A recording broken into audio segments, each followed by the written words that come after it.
ঘটনাটা? আচ্ছা, তো তখন হচ্ছে আমি শাহজালাল বিজ্ঞান প্রযুক্তি বিশ্ববিদ্যালয়ের third year first semester student ছিলাম। রাইট। তো সময়টা সামার ছিল, মানে কাছাকাছি সময় আমাদের পিএল শুরু হবে এবং সামার ভ্যাকেশন শুরু হয়ে যাবে।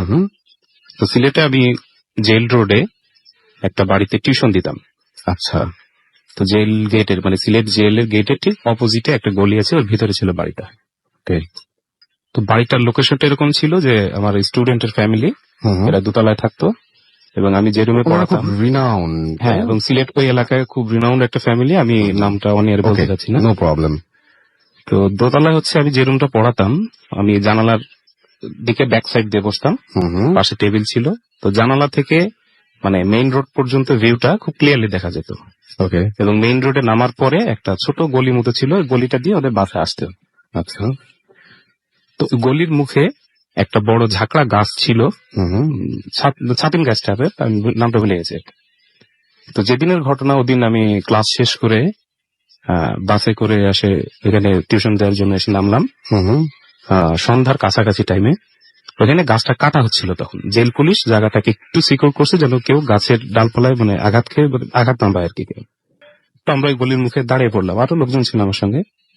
তো গাছটা কাটা হলো, ইভেন টাইমিংটা ছিল এরকম যে গাছটা মাটিতে পড়লো, মাগরিবের আজান দিল। দুটো টাইম মানে একদম একই সময় দুটো ঘটনা। এক্সাক্ট টাইমিংটা ছিল এরকম, মাগরিবের আজান পড়লো এবং গাছটা মাটিতে পড়ে গেল। আচ্ছা। তো গাছের ডালপালা সরানোর পরে আমরা আরো কিছু সময় পরে আমরা মুভ করলাম ওখান থেকে। আমি আমার স্টুডেন্টের বাসায় ঢুকে গেলাম। তো আমার স্টুডেন্টের আম্মা, উনি যথেষ্ট ধার্মিক মহিলা ছিলেন এবং মানে খুব স্পিরিচুয়াল মানে ক্ষমতা সম্পন্ন একজন মহিলা ছিলেন। তো মানে আমি বাসায় ঢুকলাম, ঢুকে আমি আমার জায়গায় বসলাম। বসার সঙ্গে সঙ্গে যেটা হয় যে প্রতিদিন আমি গিয়ে চাচিকে সালাম করতাম, উনি উত্তর দিতেন। তো আমি এবার বসলাম, বসার পরে আমার স্টুডেন্টের মা আসলেন, আসার পরে একটা কথাই শুধু বললেন যে স্যার আজকে পড়াতে হবে না। ওকে। তারপর আমি চাচিকে জিজ্ঞেস করলাম যে চাচি কেন, কি সমস্যা? বলে যে না থাক, আজকে পড়াতে হবে না।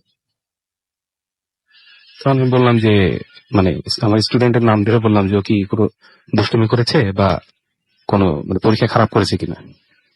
তো চাচা আবারও বললেন যে না আজকে থাক, পড়াতে হবে না। তারপর আমি একটু জেদ করে বললাম চাচি কেন, কি সমস্যা? কথা এর ভিতরে উনি বলেছিলেন যে আজকে আপনার বাসায় যেতে হবে না, হলে যেতে হবে না, আপনি আমার এখানে থাকবেন। আচ্ছা। তারপরে আমি একটু জেদ করে বললাম যে কেন, কি সমস্যা? তারপরে স্যার পিছনে দেখেন। তারপর আমি ঘাড় ঘুরিয়ে পিছনে তাকালাম। যে গাছটা আপনি কাঁপছেন বলার আগে আমি দেখতে পাচ্ছি একদম, এবং আপনার গুজবাম্প হচ্ছে। আমি তখনও দেখেছিলাম, আমি তখন খাইয়ে দিয়েছিলাম আপনাকে। হ্যাঁ, যে গাছটা আমি নিজের চোখে দেখে এসেছি যেটা পড়ে গেছে, গাছটা আমার চোখের সামনেই স্ট্যান্ড আপ হলো, দাঁড়ালোটা, এবং গাছের ডালে আমরা তালেবে আলিম বলি আর কি, মাদ্রাসা স্টুডেন্টদের বাচ্চা মতো টুপি পায়জামা জুব্বা পরা 7টা বাচ্চা গাছের ডালের উপরে বসা। দূর থেকে স্পষ্ট বোঝা যাচ্ছিল তাদের রেড আই, জ্বলন্ত চোখগুলা পরিষ্কার বোঝা যাচ্ছিল। এবং গাছের গোড়ায় যেখানটা কাটা ছিল ওখানে একজন মাওলানা, মানে খাটো, দাড়ি কালো রং, গায়ের রং কালো, দাড়ি ছিল। ওনার চোখগুলো আমি লাল দেখিনি, নর্মাল। উনি গাছটাকে ব্যাট দিয়ে ধরে দাঁড়িয়েছিলেন, মানে সামথিং লাইক এরকম যে উনি আটকে দিচ্ছেন ওনাদেরকে। আমি এটা দেখলাম, মানে আমার এতটুকু কাউন্ট করতে পেরেছি যে আমি ফুল সেন্স নিয়ে মোর দ্যান 30 সেকেন্ডস আমি জিনিসটা ফিল করছি। এরপরে আমি আমার সেন্স হারিয়ে ফেলে আমি সেন্সলেস হয়ে যাই এখানে, এবং রাতটা আমি ওখানেই স্পেন্ড করছি। আমার সেন্স ছিল না। পরের দিন আমার সকালের কোন একটা টাইমে আমার সেন্স আসে, মানে ঘুম যায়, আমার ঘুম ভাঙে। এরপরে ওখান থেকে আমি আর কি আমার হলে ফিরি। তারপরে আমি আর পিএল এর অপেক্ষা না করে তারপরের দিন আর কি আমার খুলনায় আমার বাড়িতে ব্যাক করে চলে আসছে। আপনি এই ঘটনা কোনো সময় ভুলতে পারেন না, এবং আমি খুব অবাক হলাম যে আপনি যখন মানে এই অনিয়নের বাইরে আমাকে বলছিলেন, ঠিক তখন যেভাবে প্রচন্ড রকমের ভয় পাচ্ছিলেন, ইমোশনাল হয়ে যাচ্ছিলেন জায়গায় জায়গায়। ঘটনাটা আমি আজকে হলো থার্ড টাইম যেটা আমি মুখ দিয়ে বললাম আর কি, আজকে এটা থার্ড টাইম। ফার্স্ট আমার ভাই শুনলো বাসায়, সেকেন্ড অফ এর বললাম, থার্ড টাইম এখন। সো এটা আপনাকে, আপনি যখনই বলেন তখনই আপনি নর্মাল থাকেন না, আপনি সময়ের মধ্যে আমি অলওয়েজ ট্রাই করে এটা ভুলে যেতে চাই, কারণ এই ফেস একসঙ্গে 7টা ফেস, আমি খুব ভীত মানুষ, আমার পক্ষে সহ্য করা ইম্পসিবল। আচ্ছা, এই ঘটনার সাথে লিংক আছে আপনার ভাইয়ের হ্যাঁ। ঘটনাটার, এবং আমরা তার কাছে যাব যে এই ঘটনার সাথে আপনার সাথে যে ঘটনাটা ঘটেছে সেই ঘটনাটার আসলে সম্পর্ক কি বা কি হয়েছিল। আচ্ছা, সময়টা আগে তো বলা হয়েছে, এটা 2009 সাল। তো মোটামুটি হঠাৎ করে পিএল এর আগে ভাই বাসায় চলে আসে। তো তখন পর্যন্ত আমরা কেউ কিছু জানিনি, বা সে বাসায় কারো কাছে কিছু শেয়ার করে নাই, ইভেন আমার কাছে হবে। তো এইভাবে ওই 2 মাস কেটে গেল। 2 মাসে তার পিএল এর ছুটি শেষ, এক্সাম শুরু হলে সে চলে গেল। 2 মাস পর থেকে যেটা শুরু হলো সেটা হচ্ছে আমার সাথে, মানে আমার স্বপ্ন সংক্রান্ত কিছু ব্যাপার আছে, যেমন ভবিষ্যৎবাণী হোক বা যা হোক, আমি হচ্ছে ব্যাপারগুলো কিছুটা আঁচ পাই। এটা স্বপ্নের মাধ্যমে হতে পারে বা যা হোক, আমি টের পাই আর কি। তো কোন একজনের ঘটনা, সে আমার ভাই চলে যাওয়ার পরে মাস 2 পরে একদিন আমি স্বপ্নে দেখছি যে আমরা দুজন কোথাও এক জায়গায় বেড়াতে যাচ্ছি। এমন সময় 7টা ফিগার আমাদেরকে ধাওয়া করেন। ওটা মানে চেহারা কেমন ছিল, মানুষ ছিল না কি ছিল এটা বলতে পারবো না, জাস্ট শ্যাডো ফিগারটা আমি বলতে পারি। 7টা ফিগার ধাওয়া করে, এবং ধাওয়া করার এক পর্যায়ে তারা আমাদেরকে ধরে ফেলে, এবং ধরার পরে খুব ওয়েডলি লক্ষ্য করা যায় যে তারা আমাকে কিছু না, আমার ভাইয়ের উপরে অ্যাটাক করছে। আসল করার কোন একটা ট্রাই করতেছে। এই মোমেন্টটা যখন আমি অসহায়ের মতো দেখি, তখন দেখা যায় যে ছোটখাটো একটা ফিগার, এবং তার ভিশনটা খুব স্পষ্ট, যে সাদা পাঞ্জাবি পরা, গায়ের রং খুবই কালো, কিন্তু চেহারা খুবই সুন্দর, আর হচ্ছে মুখে দাঁড়িয়েছে, বেসিক্যালি থুতনিতে দাঁড়িয়ে। এটা খুব ভালোভাবে মনে আছে আমার। যাই হোক, এই ফিগারটা আসেন এবং কোনোভাবে আমার ভাইকে সেভ করে দেখা যায় যে আমরা দুজন সেফ প্লেস আবার ব্যাক। তো হতে পারে স্বপ্নে মানুষ কত কিছু তো দেখে। প্রবলেম হচ্ছে আমি স্বপ্নটা কন্টিনিউয়াস 5 বার দেখলাম। 5 বার একই রাতে? একই রাতে না, মানে পরপর 5 দিন, পরপর 5 দিনে 5 বার দেখলেন। মানে প্যাটার্নটা সেম, সিনারিওটা ভিন্ন। আচ্ছা, শেষের দিন যেটা দেখলাম, শেষের দিন ছিল লোকেশনটা আমি দেখতেছি যে আমার বাসাতে আমার ফ্যামিলি মেম্বারে কেউ নেই, আমি আমার ভাইয়া বসে আছি। তো এমন সময় একই হবে 7টা ফিগার তারা আবার কিভাবে আমার ভাইয়ের উপরে অ্যাটাক করছে। ওই সময়টা ছিল সেই ছোটখাটো ফিগারটা আসছে, এবং এই ফার্স্ট সে আমার সাথে মোটামুটি কোন একটা কথা মানুষ শুনতে পাই, যে এরকম বলে যে চিন্তা করো না, প্রবলেম হবে না, আমি আছি, প্রবলেম হবে না। আচ্ছা, এইটা 5 বার যখন হয় একই জিনিস, খুব স্বাভাবিকভাবে আমি আমার কাছে শেয়ার করি যে মা আমি এরকম দেখেছি। তো আসলে আমি আপনাকে আগে বলেছিলাম যে আমাদের ফ্যামিলিতে এক্সোরসিজমের প্র্যাকটিসের ব্যাপারটা আমাদের দাদাদের দিকেও যেমন ছিল, মায়ের সাইডেও ছিল। সেই সুবাদে আর কি আমাদের বাসাইগুলোর বিশ্বাস বলেন বা আস্থা ভরসা যা হোক, ব্যাপারটা একটু রিচ। আম্মা এটা শোনার পরে সোহেলকে ফোন দেয়। ফোন দেওয়ার পরে আমি কথা বলতে থাকি। কথা বলার পরে যখন জিজ্ঞেস করি যে তোর কি কোনো প্রবলেম হচ্ছে এরকম, আমি এরকম স্বপ্নে দেখেছি। দেখার পরে যেটা বলে সেটা শোনার পরে আমি আসলে ভয় পাবো না কি করব সেটা বুঝতে পারিনি। সে বলতেছে যে ফিগারটা দেখছিস সে কি খুব ছোটখাটো? আমি বললাম যে হ্যাঁ ছোটখাটো। বললো মুখে দাঁড়িয়ে আছে থুতনিতে? আমি বললাম হ্যাঁ দাঁড়িয়ে আছে। বললো চেহারা খুব কালো? আমি বললাম হ্যাঁ কালো। তখন বললো যে এরকম ওই চাচিদের পাশে আমি টিউশন দিতে যেতাম, তখন এইটা কাহিনী হয়েছে, এই ব্যাপার। আচ্ছা, মজা হচ্ছে রাসেল ভাই, ব্যাপারটা এখানে শেষ না। এর পরবর্তীতে আমি আমার লাইফে মোটামুটি আপকামিং ফ্যামিলি রিলেটেড হোক, বিভিন্ন প্রবলেমের আগে 2-1 বার আমি আমার স্বপ্নে সেই লোকের দেখা পাই। আচ্ছা, যিনি এসে বলেন যে তোমার চিন্তা নেই, সমস্যা নেই, মানে প্রবলেম সমাধান হয়ে যাবে, সামথিং লাইক দ্যাট। এবং আসলে সেটা কোনো না কোনো ভাবে আমি রিকভার হয়ে আসা।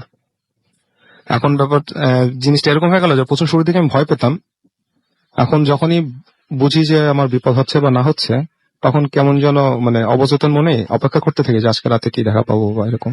আচ্ছা, আপনার ভাইয়ের সাথে তারপর কি হলো সেই জিনিসটা? তারপরে আচ্ছা, ভাইয়ের সাথে যখন কথাবার্তা বলা হচ্ছে, আমার ভাইয়া তখন হচ্ছে ওই চাচির সাথে যখন কথা বলে তার ব্যাপারে খোঁজ খবর করার জন্য, তখন জানতে পারে তার একটা নাম যেটা আপনাকে অফারে বলা হয়েছিল তার নাম। এবং এটা কি আমার ভাইয়ের কাছে শুনলে মনে হয়? আমি শুনি। হ্যাঁ, ওনার নাম যতটুকু আমি শুনেছিলাম, ওনার নাম হচ্ছে মুকিম খান। উনি মানে আউলিয়া গোছের একজন, মানে আল্লাহর ওলি একজন। তো মানে আমি যতটুকু ধারণা করেছিলাম যে মানে খবরটা আমি পেয়েছিলাম মানিকগঞ্জের একজনের কাছ থেকে। তো আমি খোঁজ খবর করেছি, ওনার মাদারটা আমি খুঁজে পাইনি আর কি। ওকে, আচ্ছা, আমি আবার আপনার কাছে ফিরে আসি। আপনি বলছিলেন যে আপনার স্বপ্ন নিয়ে অনেক প্রবলেম আছে এবং জি, জি। আপনার বাবার সাথে যে ঘটনাটা ঘটেছিল সেটা বুঝলে আসলে মানুষজন বুঝতে পারবেন যে কেন আমরা আপনাকে এটার সাথে বলছি লিঙ্ক আছে বা আপনার ব্যাপারটাকে এত গুরুত্ব দিচ্ছি কেন। আপনার বাবার সেই ঘটনা যদি আমরা আমাদেরকে একটু বলতেন। মানে যে সময়টার কাহিনীটা বললাম আমার ভাইয়ের সাথে হয়েছে, তার পরের বছরে আর কি আমার বাবা স্ট্রোক করেন। সেটা মাইল্ড স্ট্রোক ছিল না, ম্যাসিভ স্ট্রোকে ছিল। তো এবং তার রেজাল্টেন্ট হচ্ছে বাবার বাসার প্যারালাইজড হয়ে যান। আচ্ছা, তো এই বাবা স্ট্রোক করার আগের রাতে আমি, তখন তো ওনার বাঁচার কথা ছিল না একেবারে। না, হ্যাঁ, সেটা আমরা শুনবো। ডক্টরদের যে রেজাল্ট ছিল সেটাতে বাবার ডেথ পয়েন্ট মানে খুব রিস্ক ছিল, যে ডাক্তার বলেছেন যে জীবিত আছেন এটা মিরাকল। এবং বাবা স্ট্রোক করেন ঘুমের মধ্যে, যেটা খুব বেশি মাত্রা রিস্কি। তো আগের রাতে আমি এরকম কয়েকদিন ধরে খুব মানে দুঃস্বপ্ন দেখতেছি, দুঃস্বপ্নের মতো। আগের রাতে হঠাৎ করে দেখলাম যে আমার বাসাতে হচ্ছে কেউ একজন মারা গেছে, তাকে গোসল করানো হচ্ছে, কবর খোঁড়া হচ্ছে আমাদের বাসাতেই, লাশ কবরে নামানো হচ্ছে। এই সিচুয়েশনে আমি যখন যাই তখন দেখি যে লাশটা হচ্ছে আমার বাবার। আচ্ছা, তখন কান্নাকাটি করতে করতে হঠাৎ করে হচ্ছে আমি বাবার ওই লাশের পা ধরে রাখি যে না, এটা কবরে দিতে দিব না। এমন সময় আবার সেই ছোট্ট ছোট্ট ফিগারটাই আমার কাঁধে হাত থেকে বলে যে না দিও না, তোমার বাবা বেঁচে আছে, মারা যাননি। আচ্ছা, আচ্ছা, আমার ঘুম ভেঙে গেলে আমি আমার মার সাথে এটা শেয়ার করি। আম্মা যে চুপচাপ শুনে বললো ঠিক আছে বাবা, কারোর কাছে বলার কিছু নেই বা মনে রাখো। মানে এটা মিরাকল হোক বা যাই হোক, ওদিন রাতে আর কি আমি যদি গত রাতে স্বপ্নটা দেখে থাকি, তার পরের দিন রাতে বাবা ঘুমের মধ্যে স্ট্রোক করেন এবং অলমোস্ট মৃত্যুর মুখ থেকে ফিরে আসেন।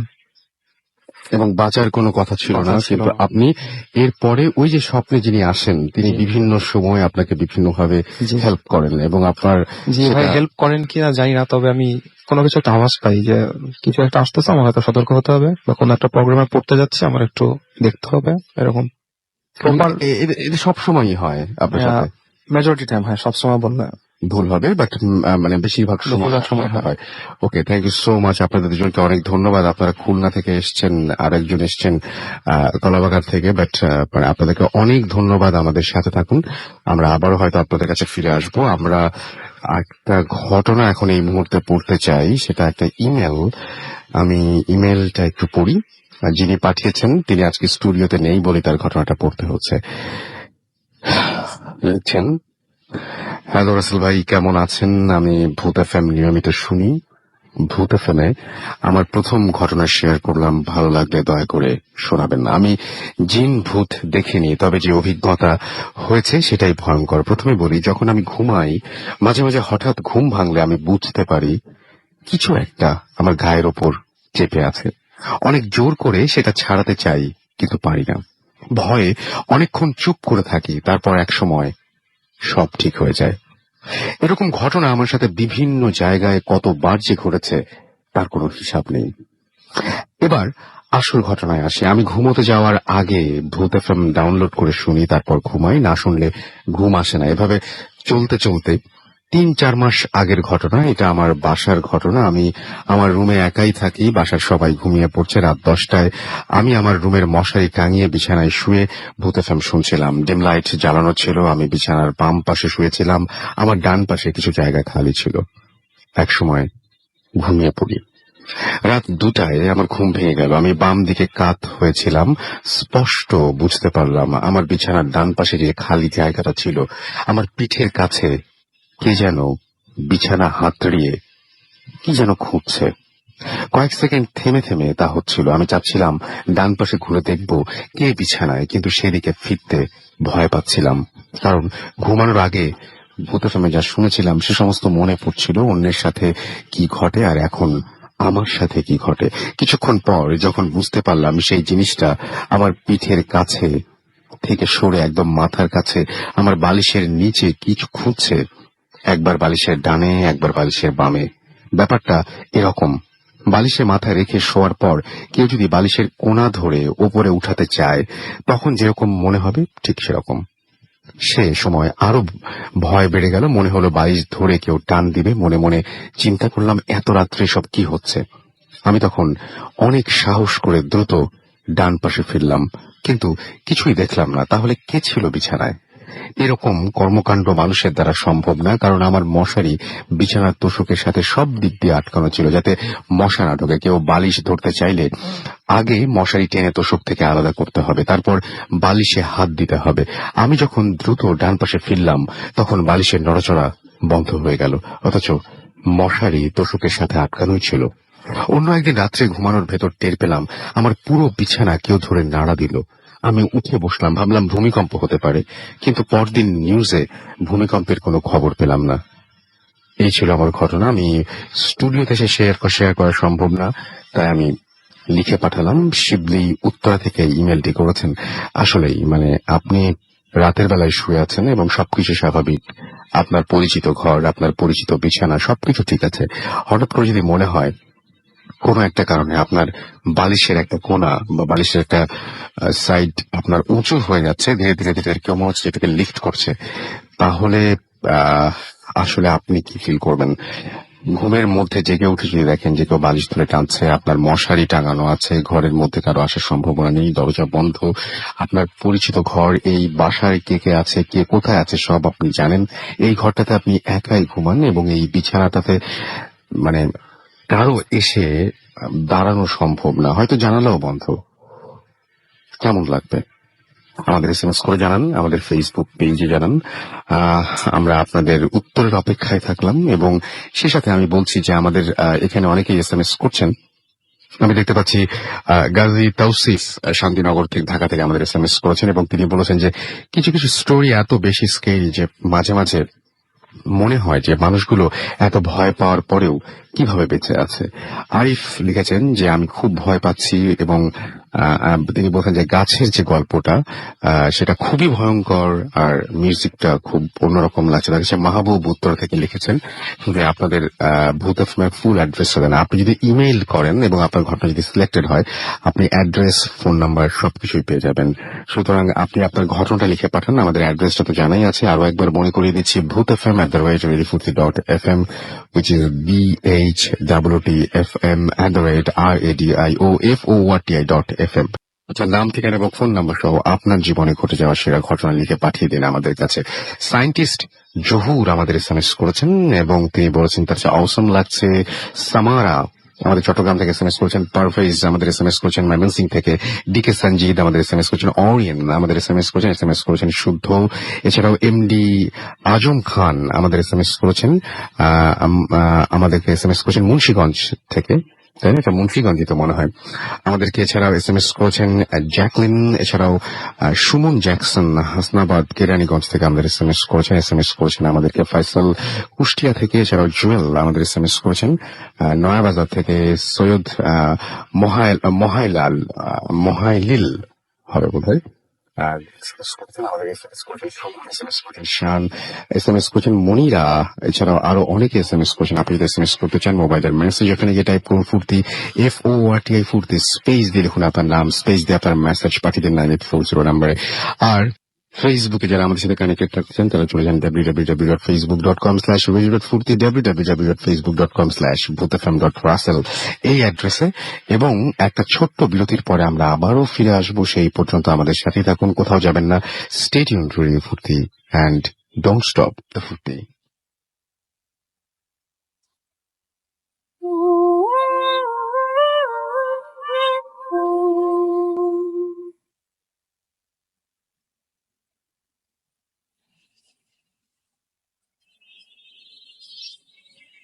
আসসালামু আলাইকুম রাসেল ভাই এন্ড হ্যালো এভরিওয়ান। আমি ইফাত বলছিলাম ধানমন্ডি থেকে। আমি জানি রাসেল ভাই আপনি সবসময় ভালো থাকেন এন্ড সবসময় ভালো তবে। তো আমি আজকে আপনাদের সাথে আমার এক স্বপ্নের ব্যাপার শেয়ার করতে যাচ্ছি। আমি রাত্রেবেলা যখন ঘুমাই দেন খুব মাঝে মাঝে আমার সাথে এটা হয় যে আমি যদি কোনো স্বপ্ন দেখি, কিছুটা আমি আজ করতে পারি যে সকালবেলা আমি বা দিনের যে কোনো সময় আমি একটা কিছু নিউজ পাবো যে কেউ একজন মারা গেছে, এমন একটা স্বপ্ন আমি রাত্রেবেলা দেখি। তো প্রায় সময় আমার সাথে এটা হয়ে থাকে, শুধু একবার দুবার না, প্রায় সময় হয়ে থাকে। বাট খুব স্পষ্ট আমার একটা স্বপ্নের কথা মনে আছে, যেটা আপনাদের সাথে এখন আমি শেয়ার করতে যাচ্ছি। সেটা হচ্ছে আমার একটা ফ্রেন্ডকে নিয়ে। আমার ফ্রেন্ডের নাম হচ্ছে শাকিলা। ও আমার অনেক ভালো একটা ফ্রেন্ড। ওর সাথে আমার ছোট থেকেই আমার বেড়ে ওঠা। ছোট থেকে আমরা একসাথেই পড়াশোনা করেছি। বাট কলেজ লাইফটা আমাদের আলাদা হয়ে যায়। ও অন্য কলেজে অ্যাডমিশন নিয়ে নেয়, আমি অন্য কলেজে। তো তখন ওর সাথে আমার ওরকম কোনো কমিউনিকেশন বা কন্ট্যাক্ট কোনোটাই ছিল না।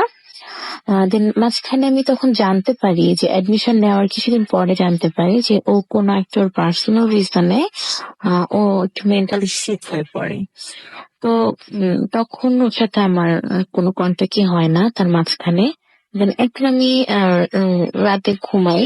উম, তখন বাজে রাত 2:30-3টা, এক্সাক্ট টাইমটা আমার মনে নাই। তো আমি স্বপ্নে দেখছিলাম যে আমি একটা পুকুরের মাঝখানে একটা সাদা কাপড়ের উপরে দাঁড়িয়ে আছি, আর চারদিকে 4টা লাঠির মতো আহ, ওই ওই কাপড়টাকে বেঁধে রেখেছে, আর চারদিকে 4জন লোক দাঁড়িয়ে আছে। তো আমার দেখে অনেক বেশি ভয় পাচ্ছিলাম যে এটা আমি কেমন জায়গায় দাঁড়িয়ে আছি, কেমন উইয়ার্ড একটা place। আর চারদিকে অনেক বেশি অন্ধকার ছিল। তো শুধু যে সাদা কাপড়ের উপরে দাঁড়িয়েছিলাম, শুধু সেটাই মনে হচ্ছে যে অনেক বেশি আলোকিত হয়ে আছে, শুধু এটাই মনে হচ্ছে। অথচ চারদিকে অনেক বেশি অন্ধকার ছিল। তো আমার দেখে অনেক ভয় পাচ্ছিলাম আমি স্বপ্নটা। স্বপ্নের মাঝখানেই খুব বাজে একটা ফিলিং হচ্ছিল আমার। তো হঠাৎ করে আমার ঘুমটা ভেঙে যায়।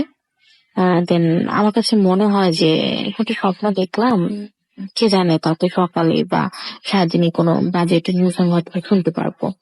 তো স্বাভাবিকভাবে আমি ক্লাসে আমার কলেজের জন্য বের হয়ে যাই। 8:10 আমার ক্লাস ছিল। তো আমার একটু লেটে যাওয়ার কারণে আমি ফার্স্ট এর ক্লাসটা মিস করে ফেলি। দেন আমি আমার একটা ফ্রেন্ড সহ ক্যান্টিনে চলে যাই। তো কিছুক্ষণ পর মানে আমার কাছে একটা ফোন আসে। বাট তার আগে আমি আমার ফ্রেন্ডের সাথে কথা বলছিলাম যে দোস্ত, খুব বাজে একটা স্বপ্ন দেখছি রাত্রেবেলা, আমার কেমন জানি একটা ফিলিং হচ্ছে। তো তখনই ঠিক আমার ফোনে ফোন আসে, আমার একটা কাজিন আমাকে ফোন দেয়। আমাকে ফোন দিয়ে বলে যে তোমার একটা ফ্রেন্ড ছিল ওই যে শাকিলা, সে না সুসাইড করেছে। তো তখন আমার কাছে অনেক খারাপ লাগে যে আমি একটা স্বপ্ন দেখলাম রাতে, and সেটা যে আমার ফ্রেন্ডের উপরে এরকম একটা ইয়ে হবে আমি কখনো এক্সপেক্ট করি নাই সেটা। যে আমি সকালবেলা উঠে আমি শুধু তারটাই শুনবো যে সে সুসাইড করেছে, বা এরকম একটা মৃত্যু সংবাদ আমি পাবো। তো তখন আমার কি করার, অনেক বেশি খারাপ লেগেছে। কিছুদিন পরে আমি আমার ওই ফ্রেন্ডের ফ্যামিলি সম্পর্কে জানার জন্য আমার চাচিকে বলি। কজ আমার চাচির বাসার পাশেই আমার ফ্রেন্ডের বাসা ছিল। তারা নেইবার ছিল। আমার চাচি জানায় যে তার ফ্যামিলি আর ওইখানে থাকে না, ওরা শিফট করে অন্য বাসায় চলে যায়। দেন ওই বাসায় ওরা নতুন ভাড়াটিয়া নিয়ে আসে। ওই বাসায় যারা থাকে তারা মাঝে মাঝে নাকি যে রুমে আমার এই ফ্রেন্ডটা সুইসাইড করেছিল সেই রুম থেকে একটা কান্নার শব্দ পায়। অ্যান্ড মাঝে মাঝে দেখা যায় কিচেনে বেলকনিতে একটা ছায়ার মতো হাঁটছে, এরকম মাঝে মাঝেই হয়। এখন কি অবস্থা আমি জানি না, আসলে এই ছিল আমার ঘটনা। Thank you. Mood FM. The night comes alive with climbing force.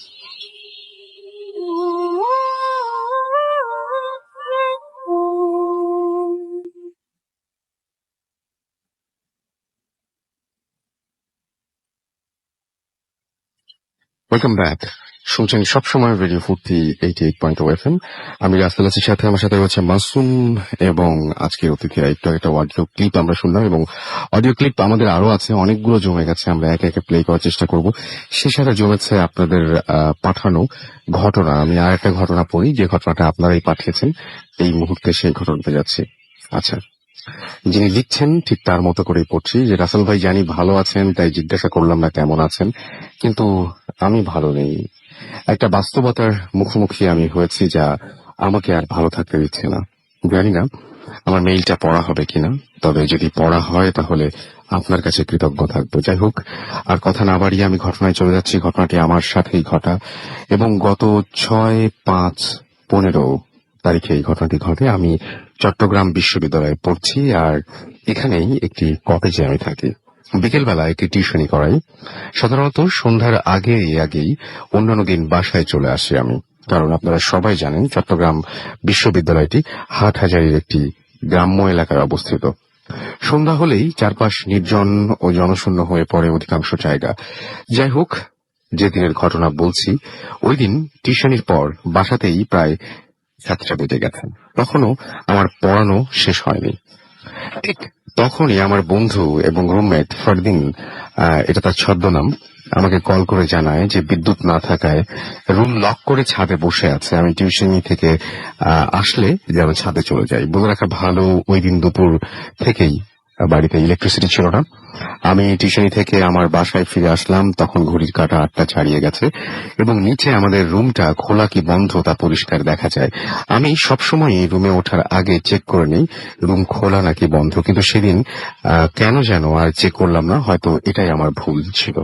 যাই হোক, ছাদে উঠে আমি আমার বন্ধুকে পেয়ে গেলাম, তবে কেন জানি না ওকে খুব বিষণ্ণ মনে হচ্ছিল। আমি একটার পর একটা প্রশ্ন করে যাচ্ছি এবং কিন্তু ও কোনো উত্তর দিচ্ছিল না। কিছুক্ষণ পর ও আমাকে বলল, চল ও পাশটাতে যাই বলে, এবং বলে রাখা ভালো যে ওই পাশটাতে আমরা নর্মালি তেমন একটা যাই না। সেদিন কেন যেন কিছু না ভেবেই হাঁটতে লাগলাম। আমি শুধু ওর সাথে হাঁটছি, এটাই খেয়াল আছে আমার, আর কোনো কিছু আমার খেয়াল নেই। কিছুক্ষণ বুঝে ওঠার আগে, কিছুক্ষণ গেছে এবং কিছু বুঝে ওঠার আগে আমার পাশে রুমের বন্ধু শওকত আমার হাতটা খপ করে চেপে ধরলো এবং বললো, কি রে, তুই পাগল হয়ে গেছিস, কি করছিস এটা? আমি ওকে জিজ্ঞাসা করলাম কেন? ও বলল, নিচে দেখ। বিশ্বাস করবেন না, আমি দেখছি আর এক পা দিতে আমি সামনে ফেলি, তাহলে 3 তলার বাসার নিচে আমি। ভয়ে তখন আমার শরীরটা কাঁটা দিয়ে উঠলো এবং এর থেকে ভয়ঙ্কর যেটা ঘটলো তার জন্য আমি একেবারেই প্রস্তুত ছিলাম না। দেখলাম আমার বন্ধু ফরদিন আস্তে আস্তে সিঁড়ি বেয়ে উঠে উপরে আসছে। এটা দেখে আমার পুরো শরীর বরফ হয়ে গেল। তাহলে আমি কার সাথে এসেছিলাম এতক্ষণ? ওদিকে ফিরে তাকাতেই আমি দেখলাম যে এতক্ষণ আমার সাথে যে ছিল সে ভয়ঙ্কর একটা হাসি দিয়ে হঠাৎ করে অদৃশ্য হয়ে গেল। আমি তখন পুরো স্থির। ততক্ষণে আমার বন্ধু শওকত আর ফারদিন দুজনেই বলতে শুরু করেছিল, কিরে, কি হয়েছে তোর? আমি ওদের অনুরোধ করলাম আমাকে রুমে নিয়ে যাবার জন্য। ওরা আমার অবস্থা দেখে আমাকে তৎক্ষণাৎ রুমে নিয়ে এসে আমার মাথায় পানি ঢেলে আমাকে স্বাভাবিক করলো।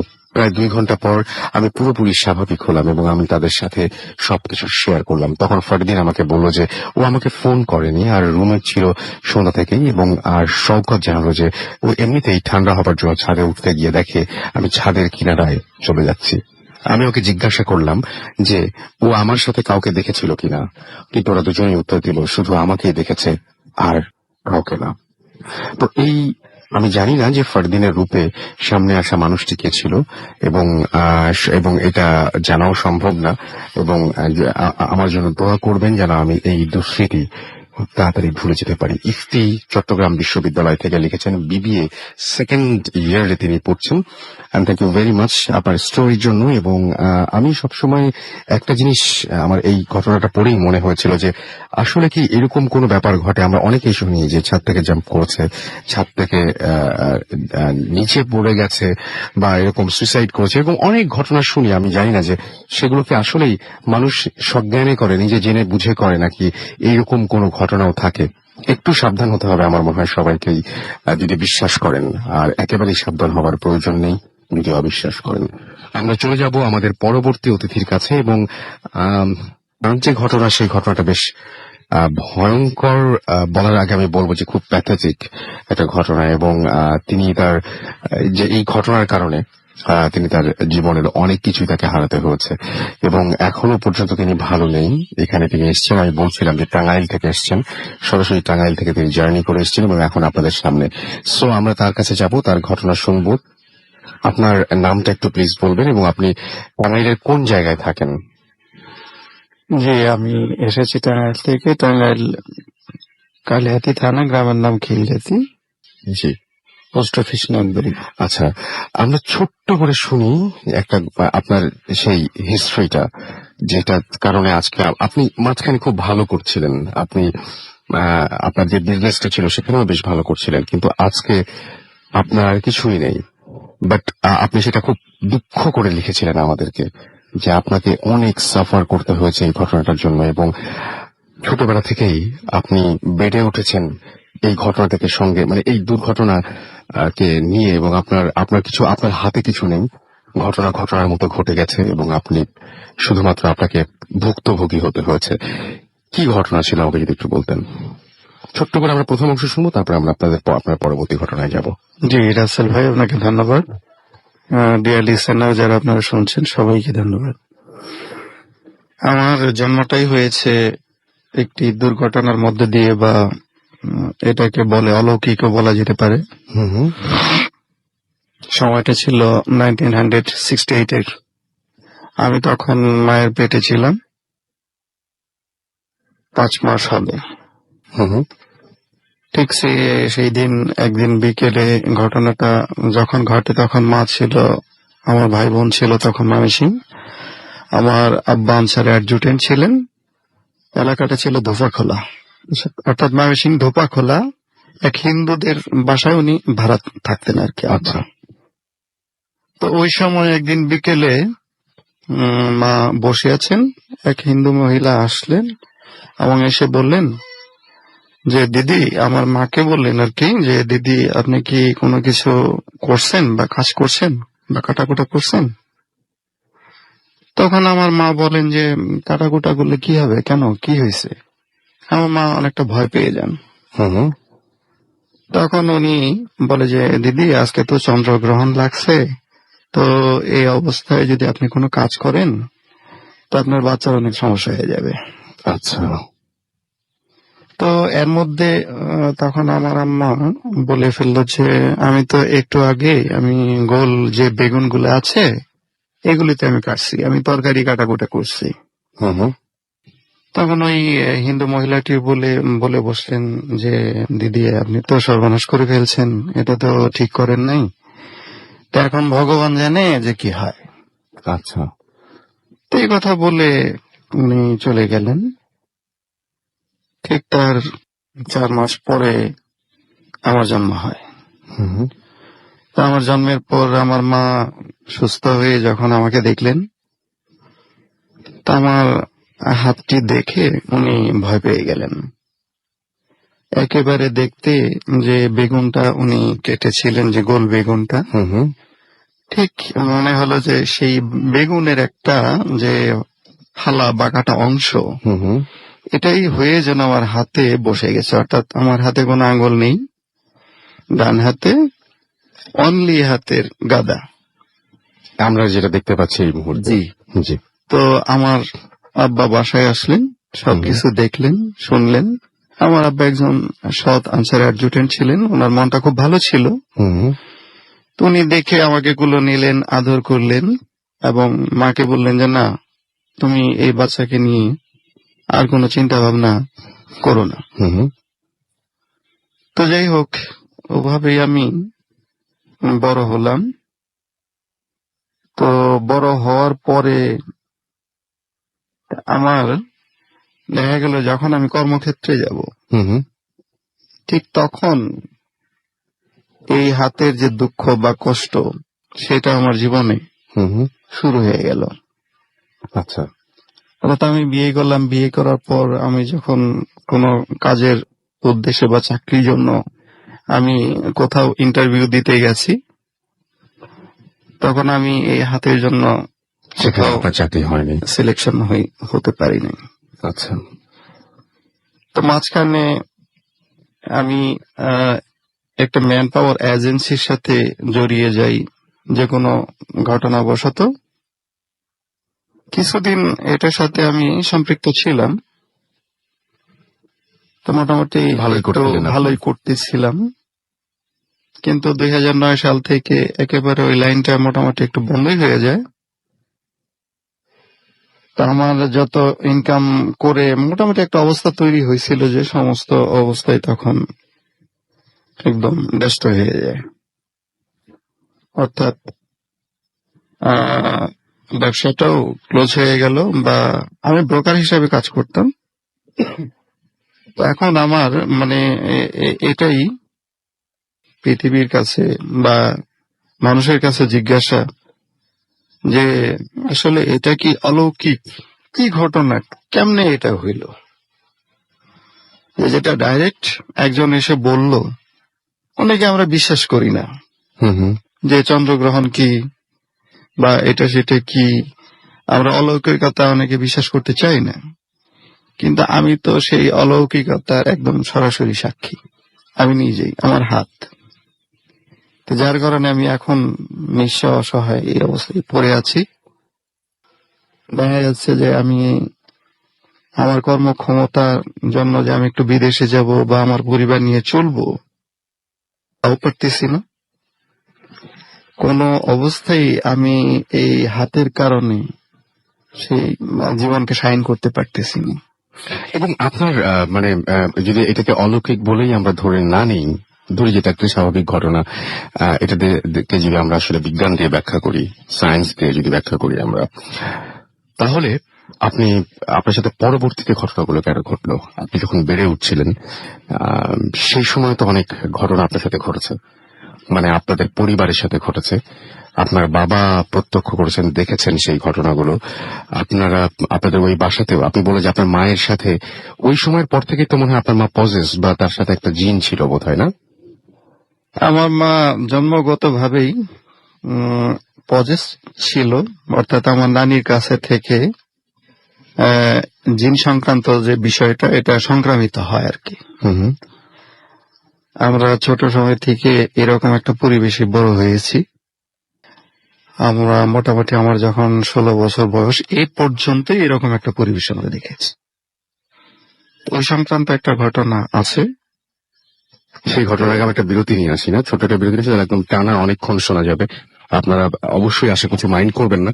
আমি তার আগে ফেসবুকে কিছু কমেন্ট আপনাদের পড়ে নেই। লিখেছেন যে আই লাভ ভূত এফএম, সাদা বেগ লিখেছেন, শান্তির পথে পথযাত্রী তিনি লিখেছেন যে সিরাজগঞ্জ থেকে তিনি লিখেছেন, এবং তিনি বলেছেন যে 7 ফিগারের কাহিনীটা খুব ভালো লেগেছে আমাদেরকে।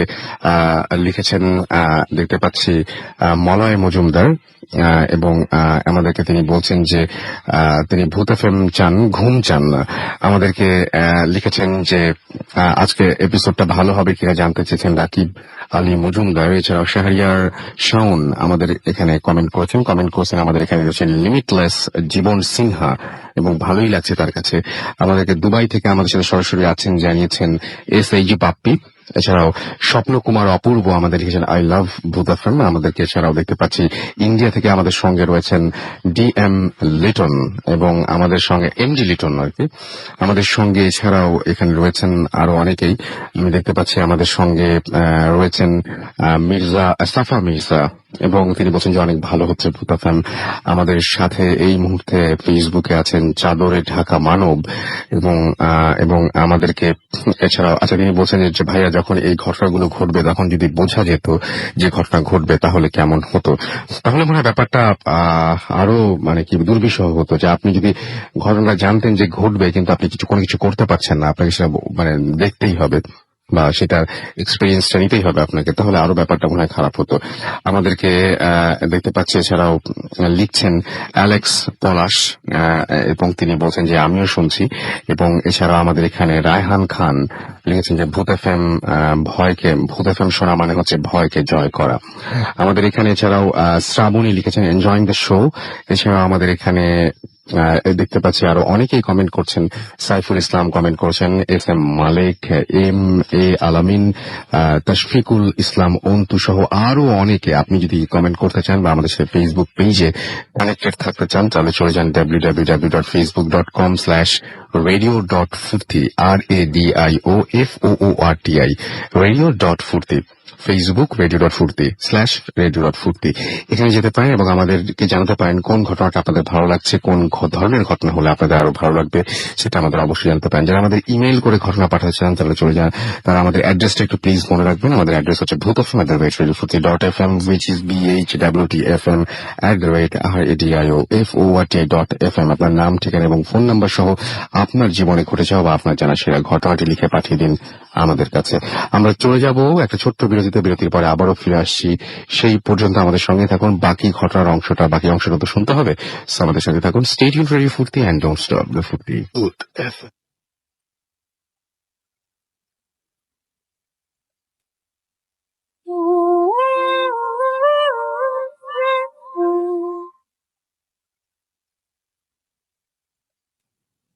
ফিরে এলাম আবার রবি রাসেল, শুনছেন সবসময় ভিডিও ফুর্তি, the night comes alive with গ্রামীণ ফোন। আপনারা সবাই জানেন চলছে ভূত এফএম, এবং মাসুম আমার সাথে রয়েছেন এবং রয়েছেন আমাদের আজকের অতিথিরা। আপনাদেরকে আরো একবার জানিয়ে দিয়ে, আমার যদি SMS করতে চান মোবাইলের মেসেজ অপশনে গিয়ে টাইপ করুন ফুর্তি, FOORTI ফুর্তি, স্পেস দিয়ে লিখুন আপনার নাম, স্পেস দিয়ে আপনার মেসেজ পাঠিয়ে দিন 9840 নাম্বারে। আমরা যদি ইমেইল করতে চান, আমাদের ইমেল অ্যাড্রেস হচ্ছে bhutfm@radiofurti.fm, which is BHWTFM@RADIOFORTI.FM। আপনার নাম, ঠিকানা এবং ফোন নাম্বার সহ আপনার জীবনে ঘটে যাওয়া সেরা ঘটনাগুলো লিখে পাঠিয়ে দিন আমাদের কাছে, বা আপনার জানা ঘটনাগুলো পাঠিয়ে দিন আপনার কাছে, আমাদের কাছে। এবং আমাদের সাথে ফেসবুকে কানেক্টেড থাকতে চাইলে চলে যান, আমাদের অ্যাড্রেস হচ্ছে www.facebook.com/radio.furti, www.facebook.com/bhutfm.russell। আমরা চলে যাচ্ছি আমাদের আবারও অতিথির কাছে, এবং তার কাছ থেকে আমরা শুনবো আপনার সাথে যে ঘটনাটা আপনি বলছিলেন যে আপনি দেখতে দেখতে বড় হচ্ছেন, এই ঘটনার মধ্যে আপনি ছিলেন, কি দেখেছিলেন আপনারা আসলে ওই দিন? আমার প্রথম ঘটনাটা তো আমার জীবন সংক্রান্ত।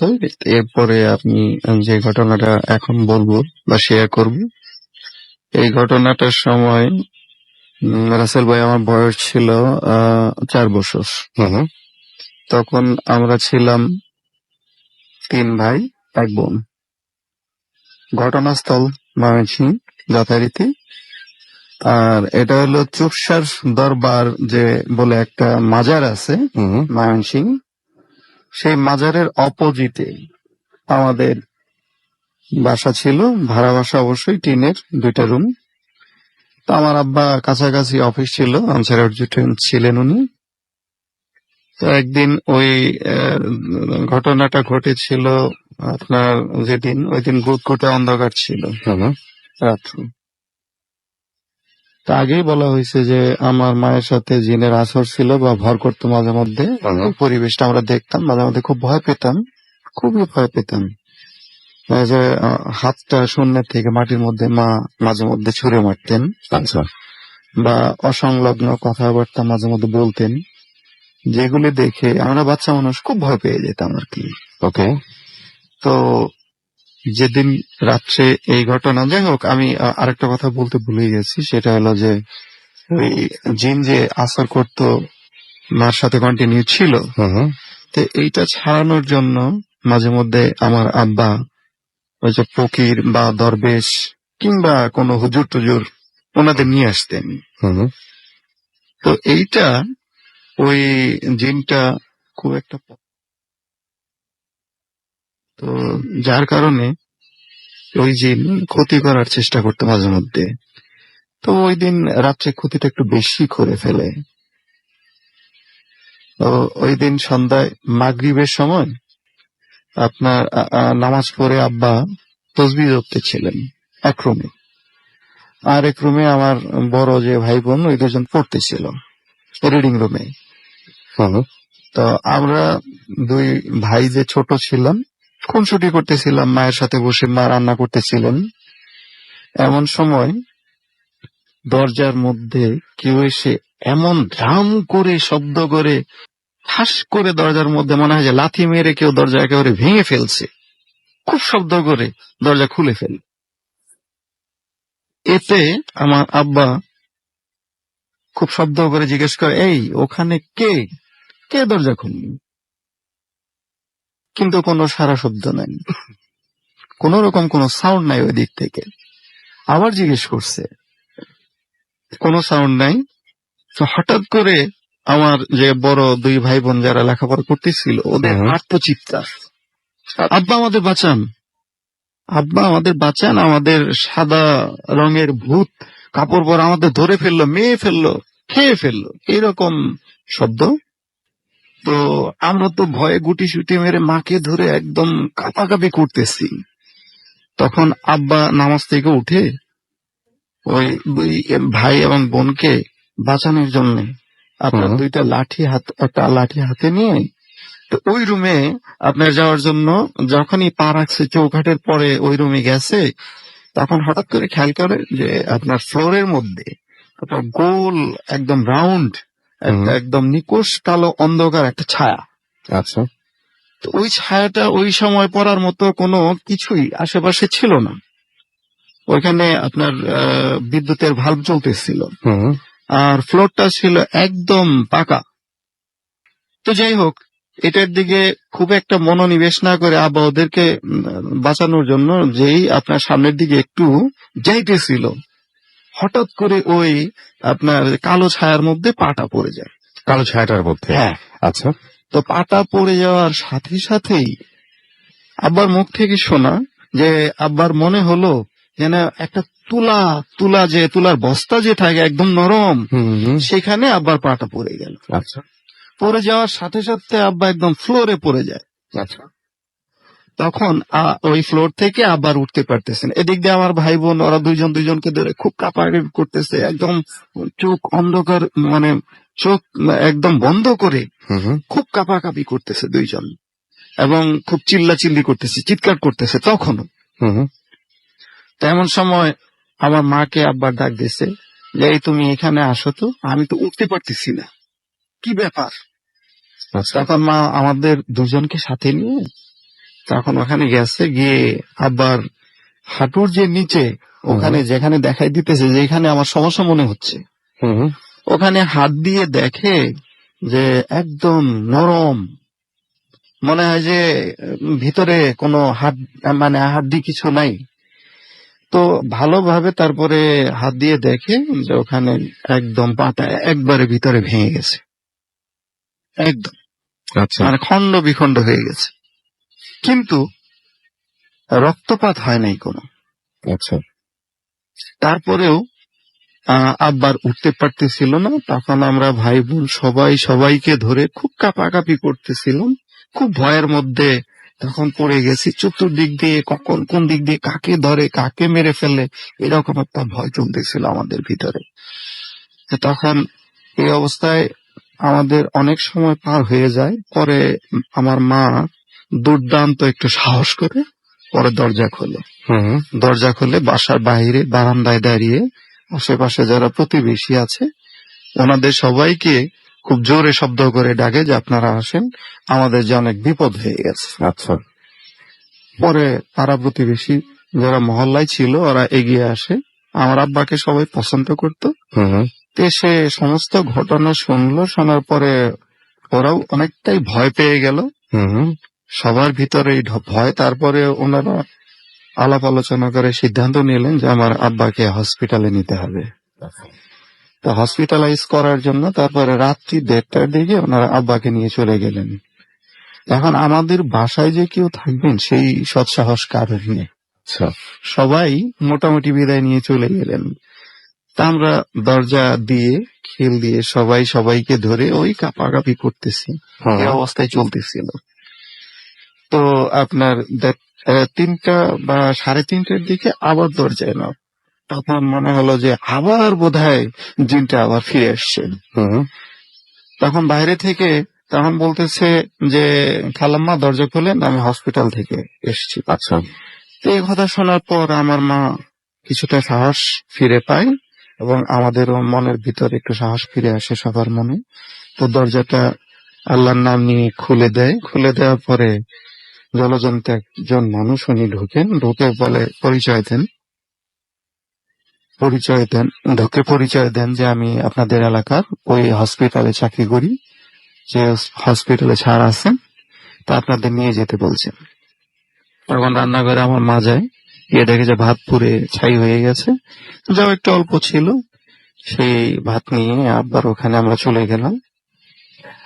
আমরা চলে যাওয়ার পর আব্বার তো সে কি কান্না, সবাইকে জড়িয়ে ধরে। আর তার ধারণা ছিল যে আমি তো চলেই আসছি, জিন বোধহয় সবাইকে শেষ করে দিছে।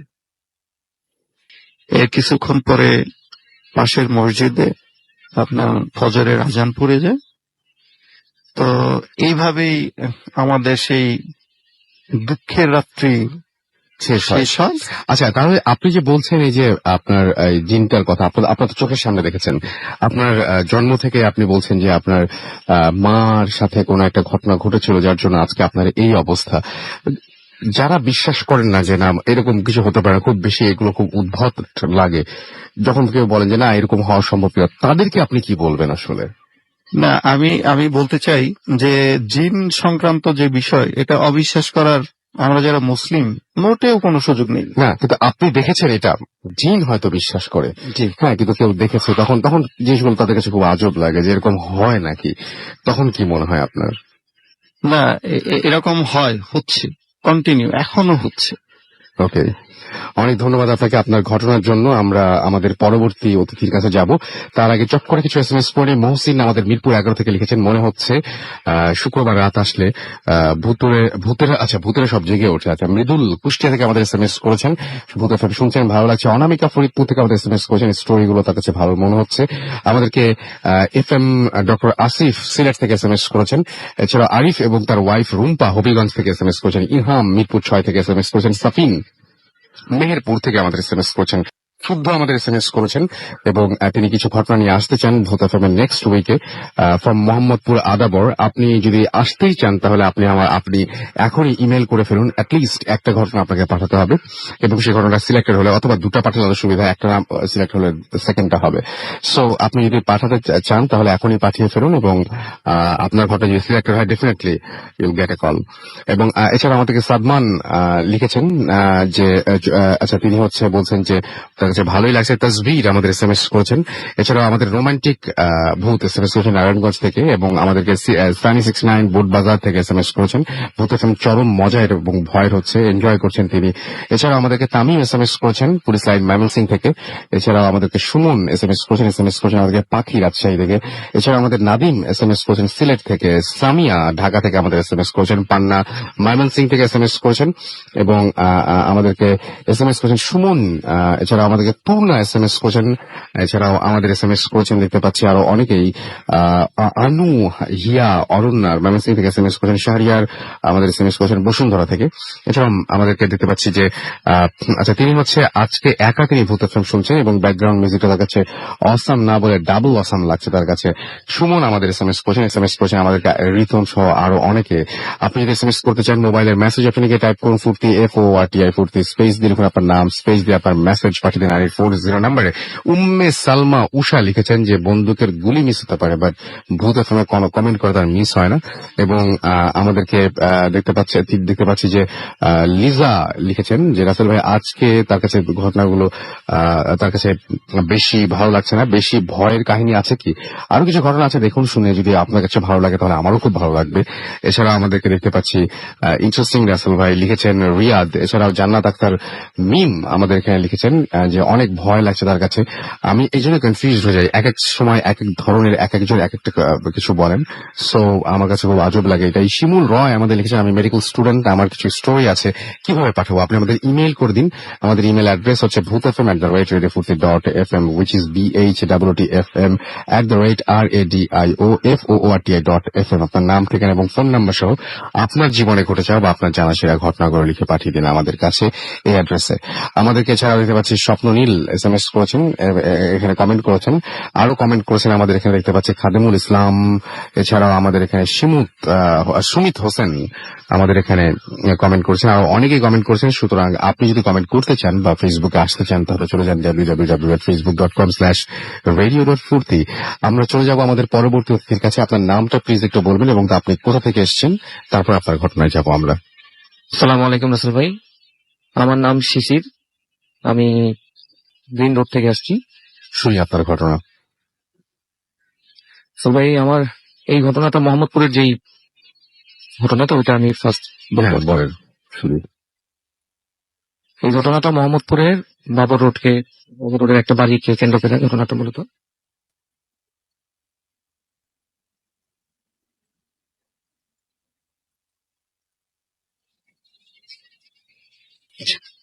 তো আমরা তখন, এটা 2003 সালের ঘটনা, আমি ড্যাফোডিল থেকে BBA তখন 2002-তে অ্যাডমিশন নিয়েছি। 1 বছর পরে আমার এই ঘটনাটা ঘটে আমার এক ফ্রেন্ডের সাথে।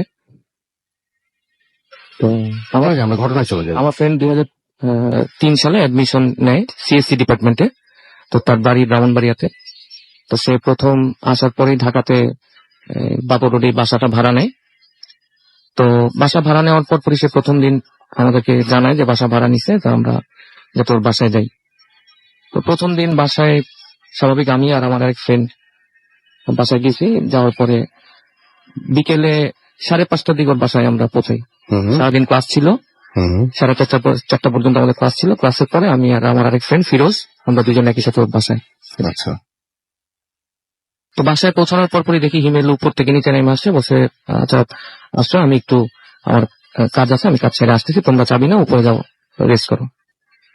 তো আমার আরেক ফ্রেন্ড ছিল ফিরোজ, ও বলতেছে যে ওর পাশেই ওর কাজিনের একটা বাসা আছে, তো বলছে যে আমি একটু বাসা থেকে আসতেছি, তুই উপরে যা, আমি কিছুক্ষণ পরে আসতেছি। আচ্ছা ঠিক আছে। তো আমি একাই দোতলায় বাসায় উঠলাম। তারপরে বাসাটা খোলার সাথে সাথেই দেখলাম যে বাসাটা একটু 5 কাঠা জায়গার উপর বাড়িটা, কিন্তু আপনার বাড়ির যে একটা ইউনিট হুম 5 কাঠার উপর হলেও কিন্তু বাড়িটা হচ্ছে একটা ইউনিটে। আচ্ছা তো আমি দরজা খোলার সাথে সাথে দেখলাম যে বাসাটা ভিন্ন রকম, একদম লম্বা প্যাসেজের লাস্ট মাথায় হচ্ছে মাস্টার বেডরুম সহ একটা বাসা রুম, হুম আর তার লাস্ট মাথায় হচ্ছে বড় বারান্দা সহ আরেকটা রুম, এবং এরপরে আরেকটা রুম, তারপর রুম, মানে টোটাল 4-5টা রুম। আচ্ছা এবং ডান দিকে হচ্ছে আপনার রান্নাঘর। তো স্বাভাবিকভাবে আমি ভিতরে যে রুমটা যাই দেখি নতুন বাসা নিছে, মাত্র 1 তারিখে উঠছে সে। তো জাস্ট নিচে ফ্লোরে 2টা বেড বিছানো। তো আমি যাই মোটামুটি সারাদিন ক্লান্ত, তো আমি বসলাম বিছানায়। বসার পরই আমার ঘুমে অনেক কষ্ট। তো ঘুমের যখন আমার ঘুম চলে আসে প্রায় হাফ এন আওয়ারের মতো, তো আমি পরে নোটিস করলাম যে দরজা কেউ অনেক জোরে জোরে নক করতেছে। আমি 5:30 শুইছি, ওইটা দেখি যে আপনার অন্ধকার হয়ে গেছে তখন মোটামুটি। তো দৌড়ে দরজা নক করতেছে, তো আমি তাড়াহুড়া করে দরজা খুললাম, দেখলাম যে দুজন ফ্রেন্ড বাইরে গেছিল আর কি, ফিরোজ আর হিমেল। হুম ওরা এসে বলতেছে কি ব্যাপার, কি সমস্যা তোমার, দরজা আমি এতক্ষণ যাবত নক করতেছি ভিতর থেকে, মোর দেন 15 মিনিটস, তো ওয়ার ইউ বিন। তো আমি বললাম যে আমি তো রুমের ভিতরে ছিলাম। তো আমি নিজেকে আবিষ্কার করলাম যে আমি ঘাইমা পুরো শরীর আসল ভাই আমার একদম ঘামা। নিশ্চয়ই কোনো সমস্যা হচ্ছে, তুমি বলো, তুমি লুকাও, আমি কি হয়েছে? তো আমি বলি কই না, আমার সাথে এরকম কিছু হয় নাই, তো তোমরা ভিতরে আসো, জাস্ট ফিল ফ্রি। তোরা ভিতরে আসলো, আসার পরে হিমেল আবার বিভিন্ন রুমে গেল, যে চেক টেক করছে, লাইট টেক জ্বালাই দিছে। হুম এই 2 দিন পরে হিমেল বাজার করে চিনি নিয়ে আসতো, ওর প্রায় 1-1.5 কেজির মতো চিনি, ও আবার চা খায়। তো নিজে ওই রুমে আরেকটা ফ্রেন্ডসও থাকতো, তো ওই মাসের বাজারটা একবার করে নিয়ে আসতো। এখন ও চিনি নিয়ে আসার পরে ওর মুখ থেকে শোনা, তো বলতেছে যে চিনি আনছি, 1 দিন বা 2 দিন পরে দেখি ওই বাসায় চিনি নেই। তো বুয়ার সাথে ওর প্রচন্ড পরিমাণে একটু সমস্যা হয়, তো জিজ্ঞেস করে যে আমাদেরকে পরে জানায় যে এরকম চিনি নাই বাসায়, তো কি করব। তো এই ধরনের ঘটনা নিয়ে একটা বুয়ার সাথে ওর ভালো সমস্যা হয়। পরে আমরা যাওয়ার পরে দেখি যে এই ধরনের ঘটনাগুলো নিয়ে বুয়ার সাথে প্রচন্ড আর্গুমেন্ট হয়েছে। তো পরে এক পর্যায়ে ও আর কিছু বলে নাই। পরের দিন আবার গেছে বাজারে যাওয়ার পরে 1/2 কেজি চিনি আবার নিয়ে আসার পরে ওই চিনিটা সে নিজে কি করছে, বয়মের ভিতরে সে রাখছে, হ্যাঁ, তার নিজের রুমে রাখার পরে জাস্ট আধা ঘন্টা, সরি 1 দিন পরে সে দেখে যে ওই বয়মে আর তার ইয়েটা নাই, মানে ওই চিনিগুলার নাই। এবং সে নিজের আগে ওই দিন রাত্রি তার বোবা ভূতটাকে ধরার একটা প্রবণতা ছিল, এবং সে দেখছে যে সারা রাত তার ওই বোবা ভূতে তাকে ওই বাসায় সমস্যা করছে, এবং সে দেখছে যে সে ঘামে একদম, মানে সারা রাত প্রচন্ড পরিমাণে সমস্যা হয়েছে। এবং পরের দিন সকালে ওইটা দেখে যে ওই বয়মের ভিতরে যে চিনিগুলো রাখছে ওর মধ্যে 10% চিনি নাই, অল্প একটু চিনি ওই বয়মের ভিতরে আছে। তো সাথে সাথে সে কি করলো, আমাদেরকে ফোন দিছে এবং কারওয়ানকে জানাইছে যে মামা এই ঘটনা, আমার বাসায় এগুলো সমস্যা হচ্ছে। তখন সে নিজে বিশ্বাস করলো যে বাসায় কোনো একটা প্রবলেম আছে। এমনিতেই বাসাটা অনেক ঠান্ডা। তো পরে দারোয়ান আসার পরে জিজ্ঞেস করলো যে মামা কি হয়েছে। তখন বিস্তারিত ঘটনা শোনার পরে দারোয়ান বললো যে ঠিক 6-7 বছর আগে একটা হিন্দু ছেলে, আমরা যে রুমটায় ছিলাম ওই রুমে ফাঁসি দিয়ে মারা গেছে, কমিটিং সুইসাইড। আর তারপরে ওই ঘটনার পরে ওইখানে একটা নতুন দম্পতি বাসা ভাড়া নেয়, ওদের 1 মাসের মাথায় ডিভোর্স হয়ে যায়, completely divorce. Immediate after that আরো 2টা ফ্রেন্ড এরকম ওই বাসাটা ভাড়া নেয়, ওদের মধ্যে মানে প্রচন্ড পরিমাণে ঝগড়া হয় রাসেল ভাই। মানে ঝগড়া হওয়ার পরে এক পর্যায়ে ওরা মানে দুজনের মধ্যে জাস্ট কমপ্লিটলি ভেদাভেদ হয়ে যায় আর কি, বড় একটা কন্ট্রাডিকশন হয়। এরপরে অনেকদিন বাসাটা নেওয়া, মানে ভাড়া হওয়া ছিল না আর কি বাসাটা। আফটার 2 or 3 years ওই বাসাটা পরে আমার এই ফ্রেন্ড আমার ভাড়া নেয়। তখন এই ঘটনা শোনার পরে সাথে সাথে সে ওই বাসাটা ছেড়ে দেওয়ার জন্য ডিসিশন নেয়, এবং আমরা পরের মাসে ওকে আরেকটা জায়গায় বাসা শিফট করি আর কি। অনেক ধন্যবাদ আপনাকে আপনার ঘটনার জন্য। আমি আমাদের পরবর্তী ঘটনায় যাব এবং আমাদের এই ঘটনাটা একটা ইমেল, এবং সেই ইমেলের মাধ্যমেই যিনি ইমেলটা পাঠিয়েছেন তার পক্ষে স্টুডিওতে আসা সম্ভব না। তার প্রধান যে কারণটা, সেই কারণটা হচ্ছে যে তিনি ইমেলটি পাঠিয়েছেন ইন্ডিয়া থেকে। আমি পড়ছি ইমেলটা, আপনারা একটু শুনবেন। বিশেষ করে যারা ফটোগ্রাফি করেন তাদেরকে কাছে ইমেলটা একটু অন্যরকম লাগবে বলে আমার মনে হয়। যাই হোক, আমি বলছি, হাই গাইস, আমি সুপ্রিয় শর্মা ফ্রম ইন্ডিয়া। আমি ত্রিপুরায় থাকি। আমি এখন যে ঘটনাটি বলবো সেটা আমার সঙ্গে ঘটে যাওয়া একটি ভয়ঙ্কর ঘটনা, এবং ঘটনাটি আমার সঙ্গে যেভাবে ঘটেছিল আমি ঠিক সেভাবে বলছি। আমি প্রফেশনালি একজন ফটোগ্রাফার এবং ফটোজ নিয়ে নিজের লাইফ গড়ব বলে গত 2 বছর আগে আমি আর আমার ফ্রেন্ড একটি জায়গায় ফটোশুট করতে যাই, এবং কোনো একটা কারণে আমি জায়গাটার নাম উল্লেখ করতে অনিচ্ছুক। আমরা প্রথমে একটি গ্রামে যাই এবং ফটোশুট করার জন্য সেখানে যাই। আর বলে রাখা ভালো যে আমরা সেই জায়গাটায় ফার্স্ট গিয়েছিলাম, কিন্তু সেখানে গিয়ে একটা ক্রিটিক্যাল একটা ঘটনা শুনছি, যেটা হলো যে আমরা যে গ্রামটাতে গিয়েছিলাম সেখানে নাকি মানুষের ছবি তোলা নিষেধ। কেন নিষেধ তা জানার জন্য অনেক ট্রাই করলাম, বাট কেউ কিছু বললো না। তারপর আমরা অন্য একটি জায়গায় যাই, এবং কারণ আমাদের হাতে বেশি টাইম ছিল না, সো আমরা টাইম নষ্ট না করে আমাদের কাজ শেষ করি। যাওয়ার আগের দিন আমরা সেই গ্রামটায় আবার আসি এবং সেখানে একটি রাত স্টে করি, বিকজ আমাদের জানার খুবই ইচ্ছে ছিল যে সেই গ্রামে ছবি তোলা নিষেধ কেন। সো যাই হোক, সেখানে গিয়ে আমি লুকিয়ে খুব কষ্ট করে একজন বৃদ্ধ লোকের কয়েকটি ছবি তুলি, কিন্তু আমার ফ্রেন্ড কোনো ফটো নিতে পারেনি। সো নেক্সট ডে আমরা বাড়ি ফিরে যাই এবং তারপর থেকে শুরু হয় ঘটনা।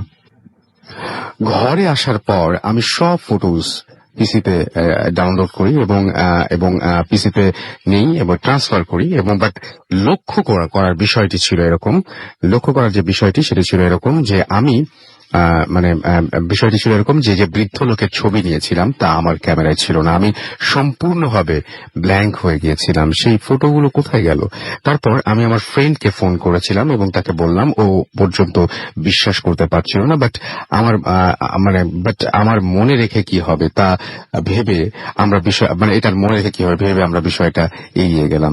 তার 4 থেকে 6 মাস পর আমি আমার ফ্রেন্ডদের সাথে হ্যাং আউট করতে একটা জায়গায় যাই, এবং আসার সময় একটা জায়গায় বাইক থামিয়ে আমরা মোবাইল দিয়ে আমি আর আমার 2 জন ফ্রেন্ড কিছু ফটো তুলি।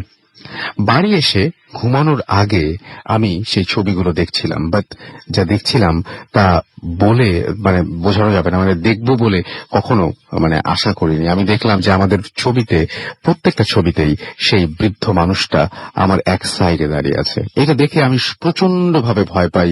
পরের দিন সকালবেলায় এই ফটোটা আমার ফ্রেন্ডকে দেখাই, বাট সে বলেছিল যে আমি নাকি মজা করছি, ফটো এডিট করে আমি এই মজাটা করছি, এবং সে আমাদেরকে বলে যে আমাদেরকে বকে এবং রেগে চলে আসি, এবং সে আমাকে বকে, এই কারণে আমি রেগে চলে আসি। আসার পর আমি কাজে যাই। সন্ধ্যাবেলা বাসায় ফিরে শুনলাম মা বাবা নাকি 2-3টার জন্য পিসির বাড়ি যায়। এই লাইনটার মানে অবশ্য বুঝিনি আমি। বাড়িতে শুনলাম মা আর বাবা নাকি 2-3 দিনের জন্য হয়তো পিসির বাড়ি যাবে, এরকম কিছু একটা বুঝতে চেয়েছেন। এবং বাড়িতে শুধু আমি, আমার ছোট ভাই ছিলাম সেদিন। কোনো কিছু করার ছিল না, তাই আমি সেদিন একটু তাড়াতাড়ি ঘুমিয়ে পড়ি। হঠাৎ মাঝরাতে আমার ঘুম ভেঙে যায়। মোবাইলটা হাতে নিয়ে দেখি 3:26 বাজে। মোবাইলটা রেখে আমি আবার ঘুমিয়ে পড়ার ট্রাই করি, কিন্তু তখন আমার কিছুতেই ঘুম আসছিল না।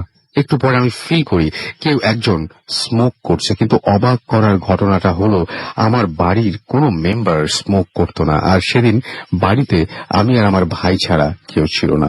গন্ধটা প্রথমে হালকা ছিল, বাট কিছুক্ষণ পর আসছিল না। তারপর আমি বিছানায় থেকে উঠে লাইটটা জ্বালাই এবং পুরো বাড়িটা ভালো করে চেক করি, বাট কোথাও কিছু ছিল না।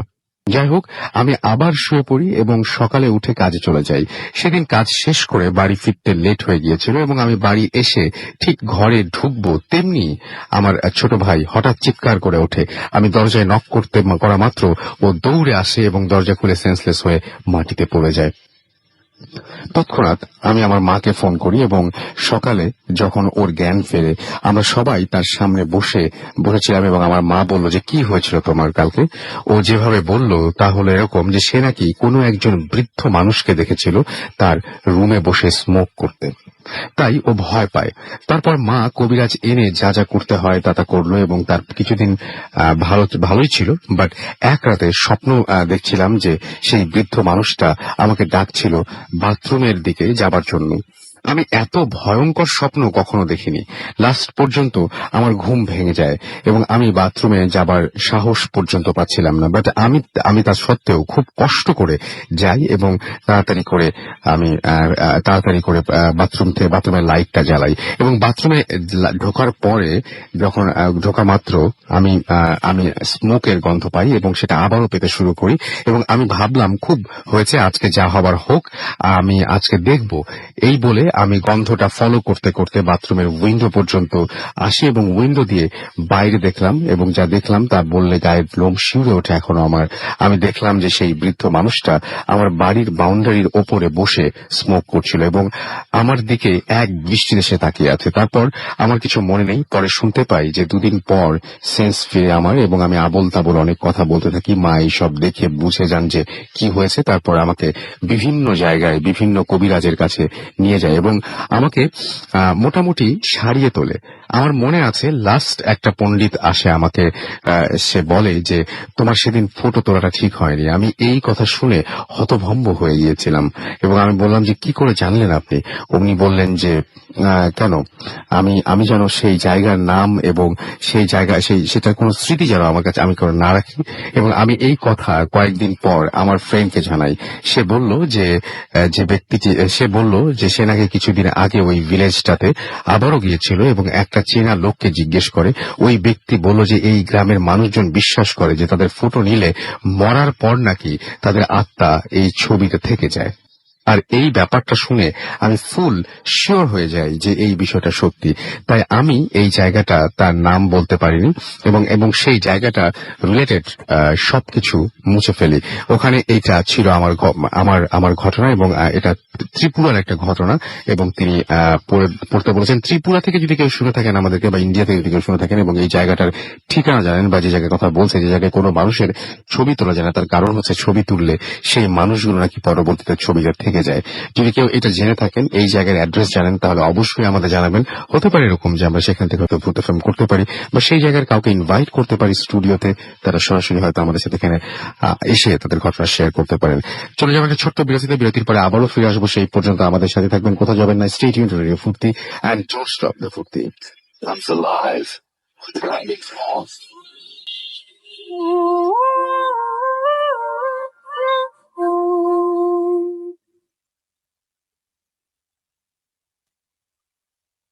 আমাদেরকে বেবি এসএমএস করেছেন এবং লিখেছেন যে আসসালামু আলাইকুম রাসেল ভাই, আমি আপনাদের সাথে আমার সাথে ঘটে যাওয়া একটা ঘটনা শেয়ার করতে চাই। 2001-এর ঘটনা এবং তিনি বলছেন যে আমার একমাত্র বাচ্চা তার নির্ঝর আমার কোলে এবং সে নিউবর্ন বেবি।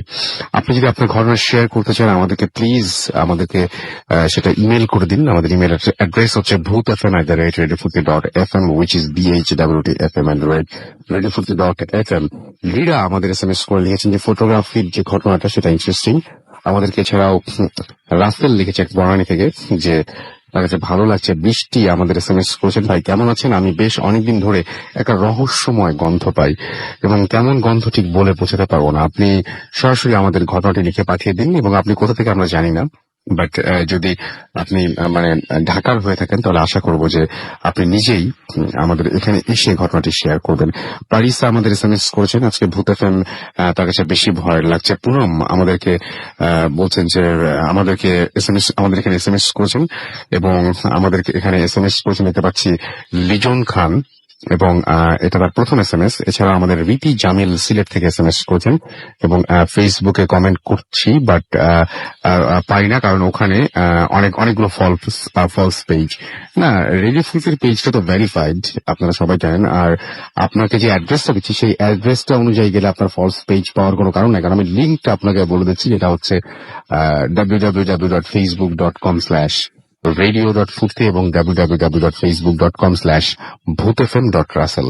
সো এটাতে আপনার 2 নম্বরই বা কোনো ধরনের অন্য কোনো ফেক পেজে যাওয়ার কোনো কারণ নেই যদি আপনি লিঙ্ক ধরে যান।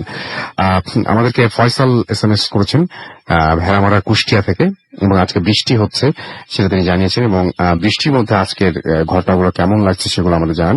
আমি অনেকের কাছ থেকে অনেক SMS পাচ্ছি। কাশফিয়া যেমন আমাদের SMS করেছে, আসলে ভাই কেমন আছেন, আজকের ঘটনাগুলো ভালো লাগছে এবং গোস পারফেক্টলি উইথ টুডেজ ওয়েদার। ওকে, আমাদের এছাড়াও বন্ধন SMS করেছেন নওগাঁ থেকে, এবং আজকের ঘটনাগুলো রিয়েলি অসম তাই লিখেছেন। খুলনা থেকে আনোয়ার এবং তার ওয়াইফ আফরিন SMS করেছেন, এবং আমাদের এখানে কমেন্ট করেছেন, এটা হচ্ছে ময়মনসিং থেকে। আচ্ছা, আমাদের এখানে কমেন্ট করেছেন ময়মনসিং থেকে সুমন পল সহ আরো অনেকে। আমাদের এখানে অনেকে ফেসবুকে লিখছেন যে লাস্ট ইমেলটা খুবই ভালো ছিল, ভয় পাওয়ার মতো ঘটনা, কিন্তু আমি ভয় পাইনি। ওকে, আমাদেরকে এটা লিখেছেন হচ্ছে এশান। আমাদের এছাড়াও SMS করেছেন, দেখতে পাচ্ছি SMS না, কমেন্ট করেছেন SH সজীব। ছবি তোলার ঘটনাটা খুবই ভয়ঙ্কর। একলা পথিক আমাদের এখানে বলেছেন যে আমার কমেন্টটা পড়েন না কেন ভাই, সব কমেন্ট পড়তে হলে তো মুশকিল, পড়ে যাচ্ছি, র্যান্ডম পড়ছি কিন্তু। ইমরান ফাহাদ আমাদের এখানে কমেন্ট করেছেন। এছাড়াও MD হুসাইন খান আমাদের এখানে ইমেলটা প্রশংসা করছেন অনেকেই। আমাদের এখানে MD রাসেল নবীন, এছাড়াও আশরাফুল ইসলাম ত্রিপুরার কাহিনীটা ভালো বলেছেন। আমাদের এখানে এছাড়াও দেখতে পাচ্ছি যে আমাদের এখানে আরো অনেকেই কমেন্ট করছেন, এবং আমাদের এখানে কমেন্ট করেছেন দেখতে পাচ্ছি বাদশাহ, এবং ভূতাত্ত্বিক বেস্ট বলেছেন তাহিদুল ইসলাম রায়হান। আমাদের এখানে বলছেন অসম স্টোরি। এছাড়াও আমাদের এখানে আরো অনেকেই কমেন্ট করছেন। আপনি যদি কমেন্ট করতে চান আমাদের পেজে চলে যান, লাইক দিন এবং শেয়ার দিন, কমেন্ট করুন, যেটা আপনার ইচ্ছা। আমাদের অ্যাড্রেস হচ্ছে www.facebook.com/radio.ফুর্তি এবং www.facebook.com/bhutfm.russell। আমরা চলে যাব আমাদের পরবর্তী ঘটনায়, আমাদের পরবর্তী অতিথির কাছে। আপনার নামটা প্লিজ একটু বলবেন, তারপর আপনার ঘটনায় যাব আমরা। হাই লিসেনার্স, আমি অরণ্য রিয়ন বলছিলাম। আমি এসেছি ধানমন্ডি থেকে। বাট এখন আমি আমার যে স্টোরিটা শেয়ার করতে চাচ্ছি সেই স্টোরিটা আমি নিজে এক্সপিরিয়েন্স করেছি, এবং এই স্টোরিটা ঘটনাটা ঘটেছে আপনার এই বছরের জানুয়ারির মাঝামাঝির দিকে। তখন ঢাকাতে রাজনৈতিক মানে ঢাকা বলতে সারা বাংলাদেশেই রাজনৈতিক এক অস্থিতিশীল ছিল আর কি, সেটা আমরা সবাই জানি। টানা অবরোধ চলছিল। তো ওই সময়কার একটা দিনে আমি সারাদিন কলেজ শেষে বাসায় আসি। তো রাতে হঠাৎ করে 12টা কি 12:30টার দিকে আমার অর্ণব নামে একটা ফ্রেন্ডের একটা ফোন পাই। তো ফোন পাওয়ার পরে আমি ফোনটা যখন পিক করি, তো এত রাতে সে আমাকে বলছে যে হসপিটালে যেতে হবে, তার বাবাকে হসপিটালাইজ করতে হবে। তো আমি জিজ্ঞেস করি যে কেন আঙ্কেলের কি হয়েছে।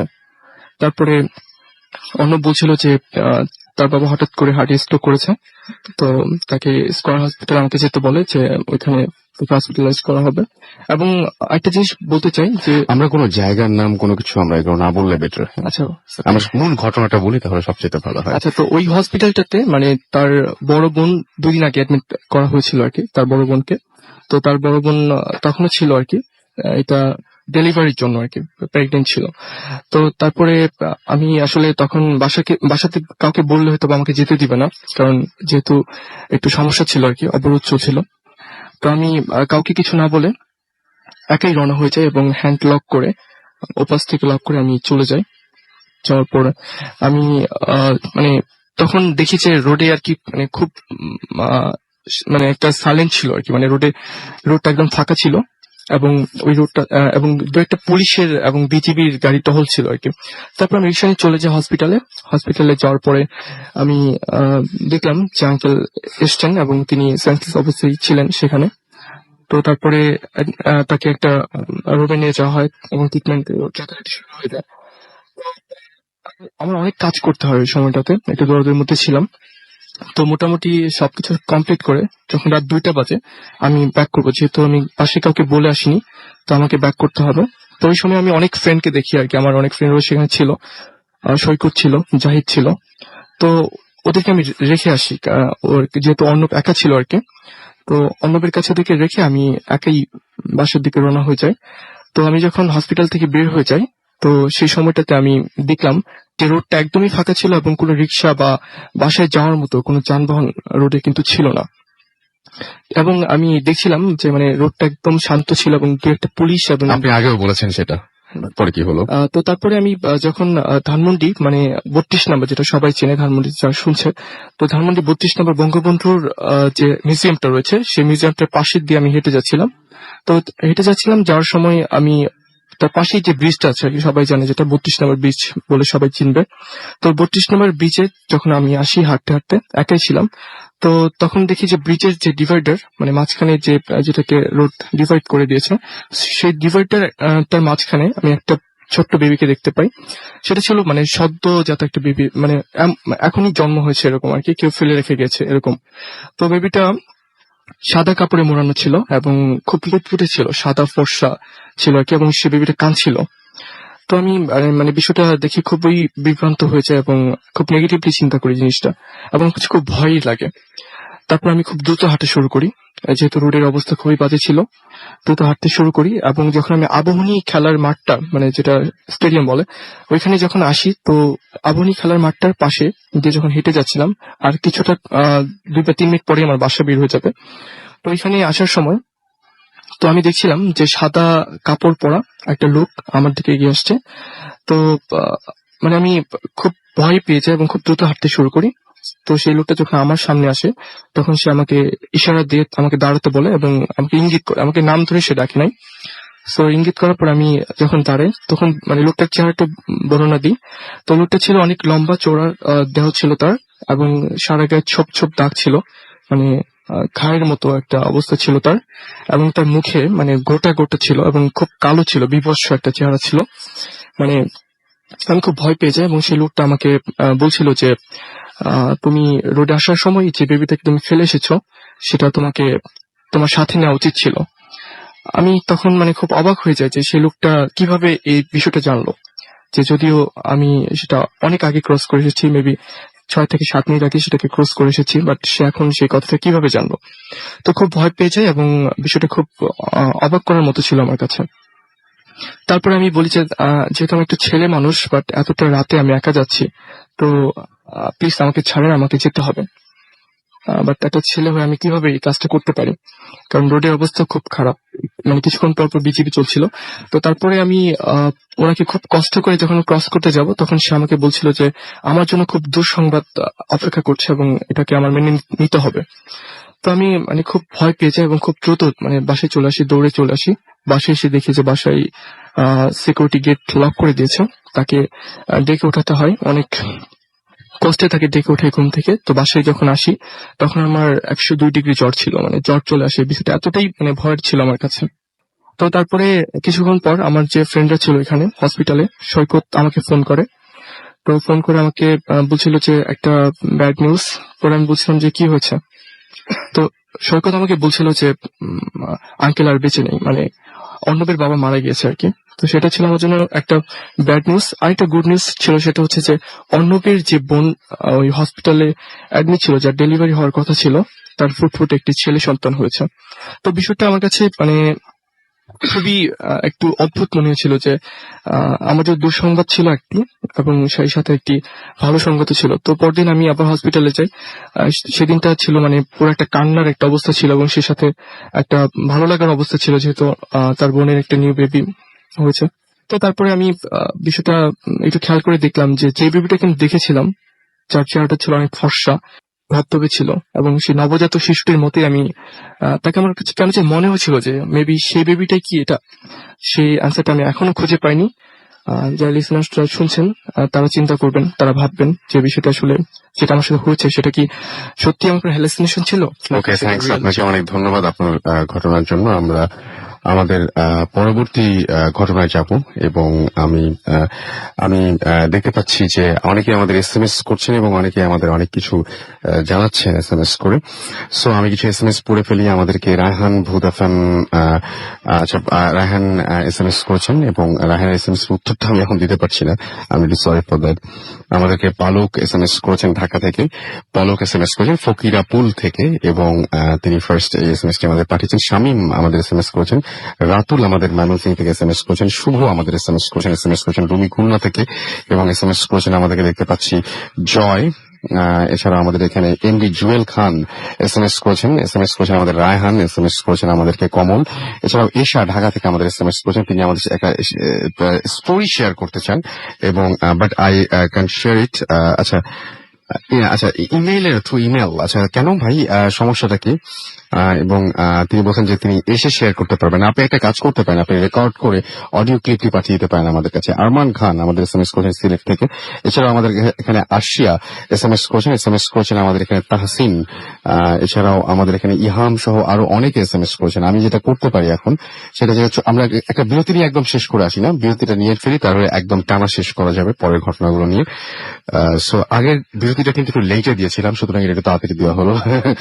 জাস্ট জানলাম আর কি, আপনারা যাতে রাগ না করেন। এনিওয়েজ, চলে আছি একটা বিরতিতে, ফিরে আসছি একটু পরে। স্টে টিউনড টু রেডিও ফুর্তি এন্ড ডোন্ট স্টপ দ্য ফুর্তি। Bhoot FM. The night comes alive with Gramophone.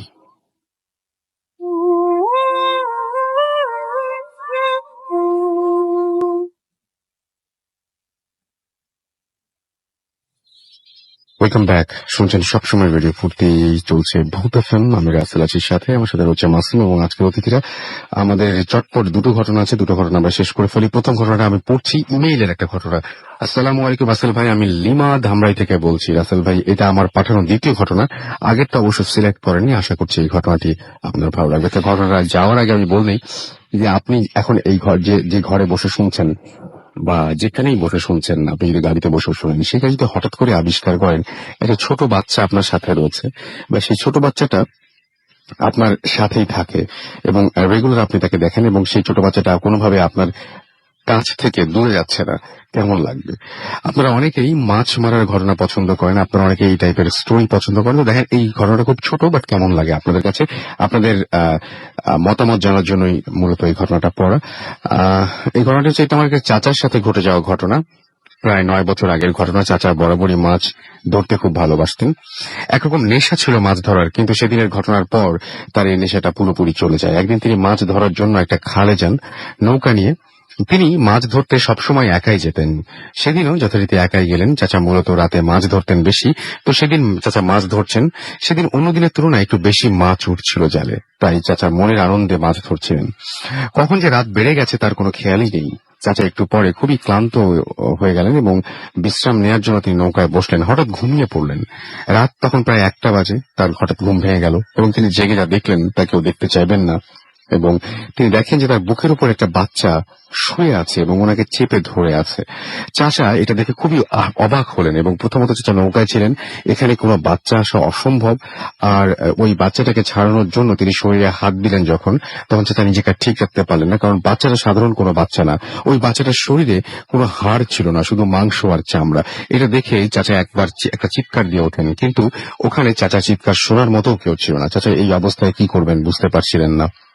বাচ্চাটাকে ছাড়ানোর জন্য আপ্রাণ চেষ্টা করছিলেন, কিন্তু কিছুতেই পারছিলেন না। ধস্তাধস্তি শুরু করে দিলেন তারা, এবং এমন অবস্থায় হঠাৎ করে তার মাছ সমস্ত পানিতে পড়ে গেল। সাথে সাথে বাচ্চাটাও তাকে ছেড়ে দিল। চাচা সেদিনের মতো প্রাণ বাঁচিয়ে বাড়ি ফিরলেন। এখানেই যদি ঘটনাটা শেষ হতো তাহলে ভালো হতো, কিন্তু তা হয়নি। তারপর থেকে প্রতি রাতেই ওই বাচ্চাটা চাচার বুকে এসে চাচাকে চেপে ধরে থাকতো। চাচা নিজের ঘরে শুতো, তবুও তার পিছু পিছু তার ছাড় নাই। চাচিকে কথা জানালেন তিনি। সমস্যা দিন দিন বেড়েই চলল। পরে কোনো পথ না দেখে কিছুদিন পর চাচা হুজুর ডাকলেন এবং হুজুর তার বাড়ি বন্ধ করে দিল, এবং তারপর থেকে আর এরকম হতো না। হুজুর চাচাকে বলেছিল যে ওই বাচ্চাটা দুষ্টু একটা জিন, এবং ওটা নাকি চাচার বড় কোনো ক্ষতি করার চেষ্টা করছিল। এটা ছিল ঘটনা। এবং আমি এই ঘটনার সবচেয়ে মেইন পার্ট যেটা, সেটা হচ্ছে যে ঘটনাটা কিভাবে এসেছিল, মাছের ঘটনার সাথে কতটা রিলেটেড যায় না। মাছ যেখানে মারতে গেলে অনেকের এরকম আজব ধরনের, কেউ বিড়াল দেখেন, কেউ মানুষ দেখেন, কেউ ছোট বাচ্চা দেখেন, কিন্তু আজব ব্যাপার হয়ে যায় সেটা যদি সঙ্গে থেকে যায় এবং প্রতি মুহূর্তে যদি সেটা আপনাকে বিরক্ত করে, বা প্রতি মুহূর্তে যেন যদি সেটা আপনাকে আর না ছাড়ে, আপনার সাথেই থেকে যায় চিরকালের মতো, তাহলে প্রবলেমটা। আমরা চলে যাচ্ছি আমাদের লাস্ট ঘটনায়। আমাদের আরো একজন অতিথি আছেন, আমরা তার কাছ থেকে শুনবো। নতুন তিনি এসছেন আমাদের এখানে, তিনিও। এবং আপনার নামটা একটু প্লিজ বলবেন, এবং আপনি খুব নার্ভাস, তারপরে আপনার নামটা বলবেন এবং আপনি কোথা থেকে এসছেন একটু বলেন। জি, আমি মোহাম্মদ হাসিব, বিএন কলেজ ঢাকায় পড়াশোনা করতেছি, এবার সেকেন্ড ইয়ারে। ওকে, শুনি আমরা ঘটনা। জি, আসলে আমি যে ঘটনাটা এখন শেয়ার করবো, এই ঘটনাটা আমার নিজের জীবনে ঘটেনি, আমার এক দুঃসম্পর্কের কাজিনের কাছ থেকে শোনা। আগে বলে রেখে আমার কাজিন ম্যারিড। মূল ঘটনাটা হয় আমার কাজিনের বাবার বাড়িতে। আমি এখন বাবার বাড়ির বর্ণনাটা দিয়ে নেই। আমার কাজিনের বাবা মা যে বাড়িতে থাকতো, বাড়িটা ছিল 5 তলা একটা বিল্ডিং। বাবা মারা থাকতো 3 তলায়। তার ঠিক পাশে একটা 3 শেড বাসা ছিল, যার পাশে একটা বেলগাছ ছিল। এই ছিল আসলে বাড়ির বর্ণনা। বর্ণনা, হ্যাঁ জি, তারপরে বলেন। ওই বাড়িতে একটা ফ্যামিলি থাকতো, যে ফ্যামিলিতে ছিল মা ও তার 2 ছেলে মেয়ে। সাম হাও আর কি মেয়েটা গলায় ফাঁসি দেয়, তেন অন্যান্য লাশের মতো এই লাশকে কবর দেওয়া হয় গ্রামের বাড়িতে নিয়ে। এই ঘটনার ঠিক 2 দিন পরে সকালে আমার কাজিন তার হাজবেন্ডকে নিয়ে বাবার বাড়িতে বেড়াতে যায়। দেন তারা সারাদিন ঠিক মতো কাটায়, রাতে খাওয়া দাওয়া শেষ করে ঘুমিয়ে পড়ে। মিনিমাম রাত 2টা কি 2:30টার দিকে আমার কাজিনের হাজবেন্ডের হঠাৎ করে ঘুম ভেঙে যায়। ঘুম ভেঙে ঘুম চোখে উনি দেখে যে জানালার পর্দাটা সরানো, বাট ভাইয়া যখন ঘুমিয়েছিল তখন দরজা কি পর্দাটা লাগিয়ে ঘুমিয়েছিল। পরে ভাইয়া যখন পর্দাটা লাগাতে যাবে তখন উনি বাইরে লক্ষ্য করে যা দেখে তা হলো তার সেই বাসার পাশে যেই বাড়িতে কি মেয়েটা গলায় ফাঁসি দিয়েছিল সেই বাড়ির পাশে বেলগাছের উপরে ফিমেল অবয়বের কিছু একটা উল্টা দিকে হয়ে বসে আছে। আচ্ছা। তো ভাইয়া দেখে খুব নার্ভাস হয়ে যায়, সাথে সাথে আপুকে ঘুম থেকে জাগায় এবং ঘটনাটা পুরোটা বলে দেখায়। দেন আপু ঘটনা দেখে নিজেকে আর কন্ট্রোল করতে পারে নাই, ভয়ে চিৎকার দেয়। চিৎকার শুনে ওই ফিমেল অবয়বটা পিছনে ঘুরে আপুদের দিকে আর কি তাকায়। পরে আপু এবং ভাইয়া যা দেখে আর কি, ওই ফিমেল অবয়বটার কোনো গলা ছিল না, চোখগুলা লাল ছিল। পরে এটা দেখে আমার কাজিন সেন্সলেস হয়ে পড়ে। ভাইয়া কি করবে না করবে বুঝে উঠতে পারে না। চিৎকার শুনে কাজিনের বাবা মা পাশের রুম থেকে দৌড়ে আসে আর কি। এসে দেখে ভাইয়া খুব নার্ভাস, ঘামানো আর কি অবস্থায়। তখন ভাইয়াকে জিজ্ঞাসা করে কি হয়েছে না হয়েছে। পরে ভাইয়া পুরোপুরি বলতে পারে না, মোটামুটি বলে আর কি, নার্ভাস যেহেতু ছিল। তারপর হাত দিয়ে ইশারা করে দেখে আর কি। পরে বাবা মা যখন ওই ঘটনার কি হয়েছে দেখতে যায় তখন আর ওই গাছের উপরে কিছুই দেখে না। এই ঘটনার পর সেদিন রাতে আর কি আমার কাজিনরা রাতে ঘুমাতে পারেনি। পরদিন সকালে তার আর বাবার বাড়িতে থাকে না, নিজের বাড়িতে চলে আসেন। দেন এই ঘটনার কিছুদিন পর আমার কাজিনের হাজবেন্ড এই ঘটনাটা এক হুজুরকে শেয়ার করে। হুজুর যা বলে আর কি, হুজুর বলে যে আপনার যে ফিমেল অবয়বটা দেখেছেন সেই ফিমেল অবয়বটা ছিল ওই ফাঁসি দেওয়া মেয়ের আত্মাটা। আর ওই গলায় ফাঁস দেওয়ার কারণে ফিমেল অবয়বটা কোনো গলা ছিল না বা আপনারা দেখেননি। আর একটা কথা ভাইয়া, যারা গলা ফাঁস দিয়ে নাকি মারা যায় তাদের নাকি কবরে জাগা হয় না, আল্লাহ নাকি তাদের মৃত্যুর পর দুনিয়াতে এভাবে শাস্তি দেয়। ওকে, আসলে ভাই এই ছিল আমার ঘটনা। আপনাকে অনেক ধন্যবাদ আপনার ঘটনার জন্য। এবং আমাদের মোটামুটি সময়ও শেষ হয়ে আসছে, যাবার আগে আমরা বলে যেতে চাই যে আমাদের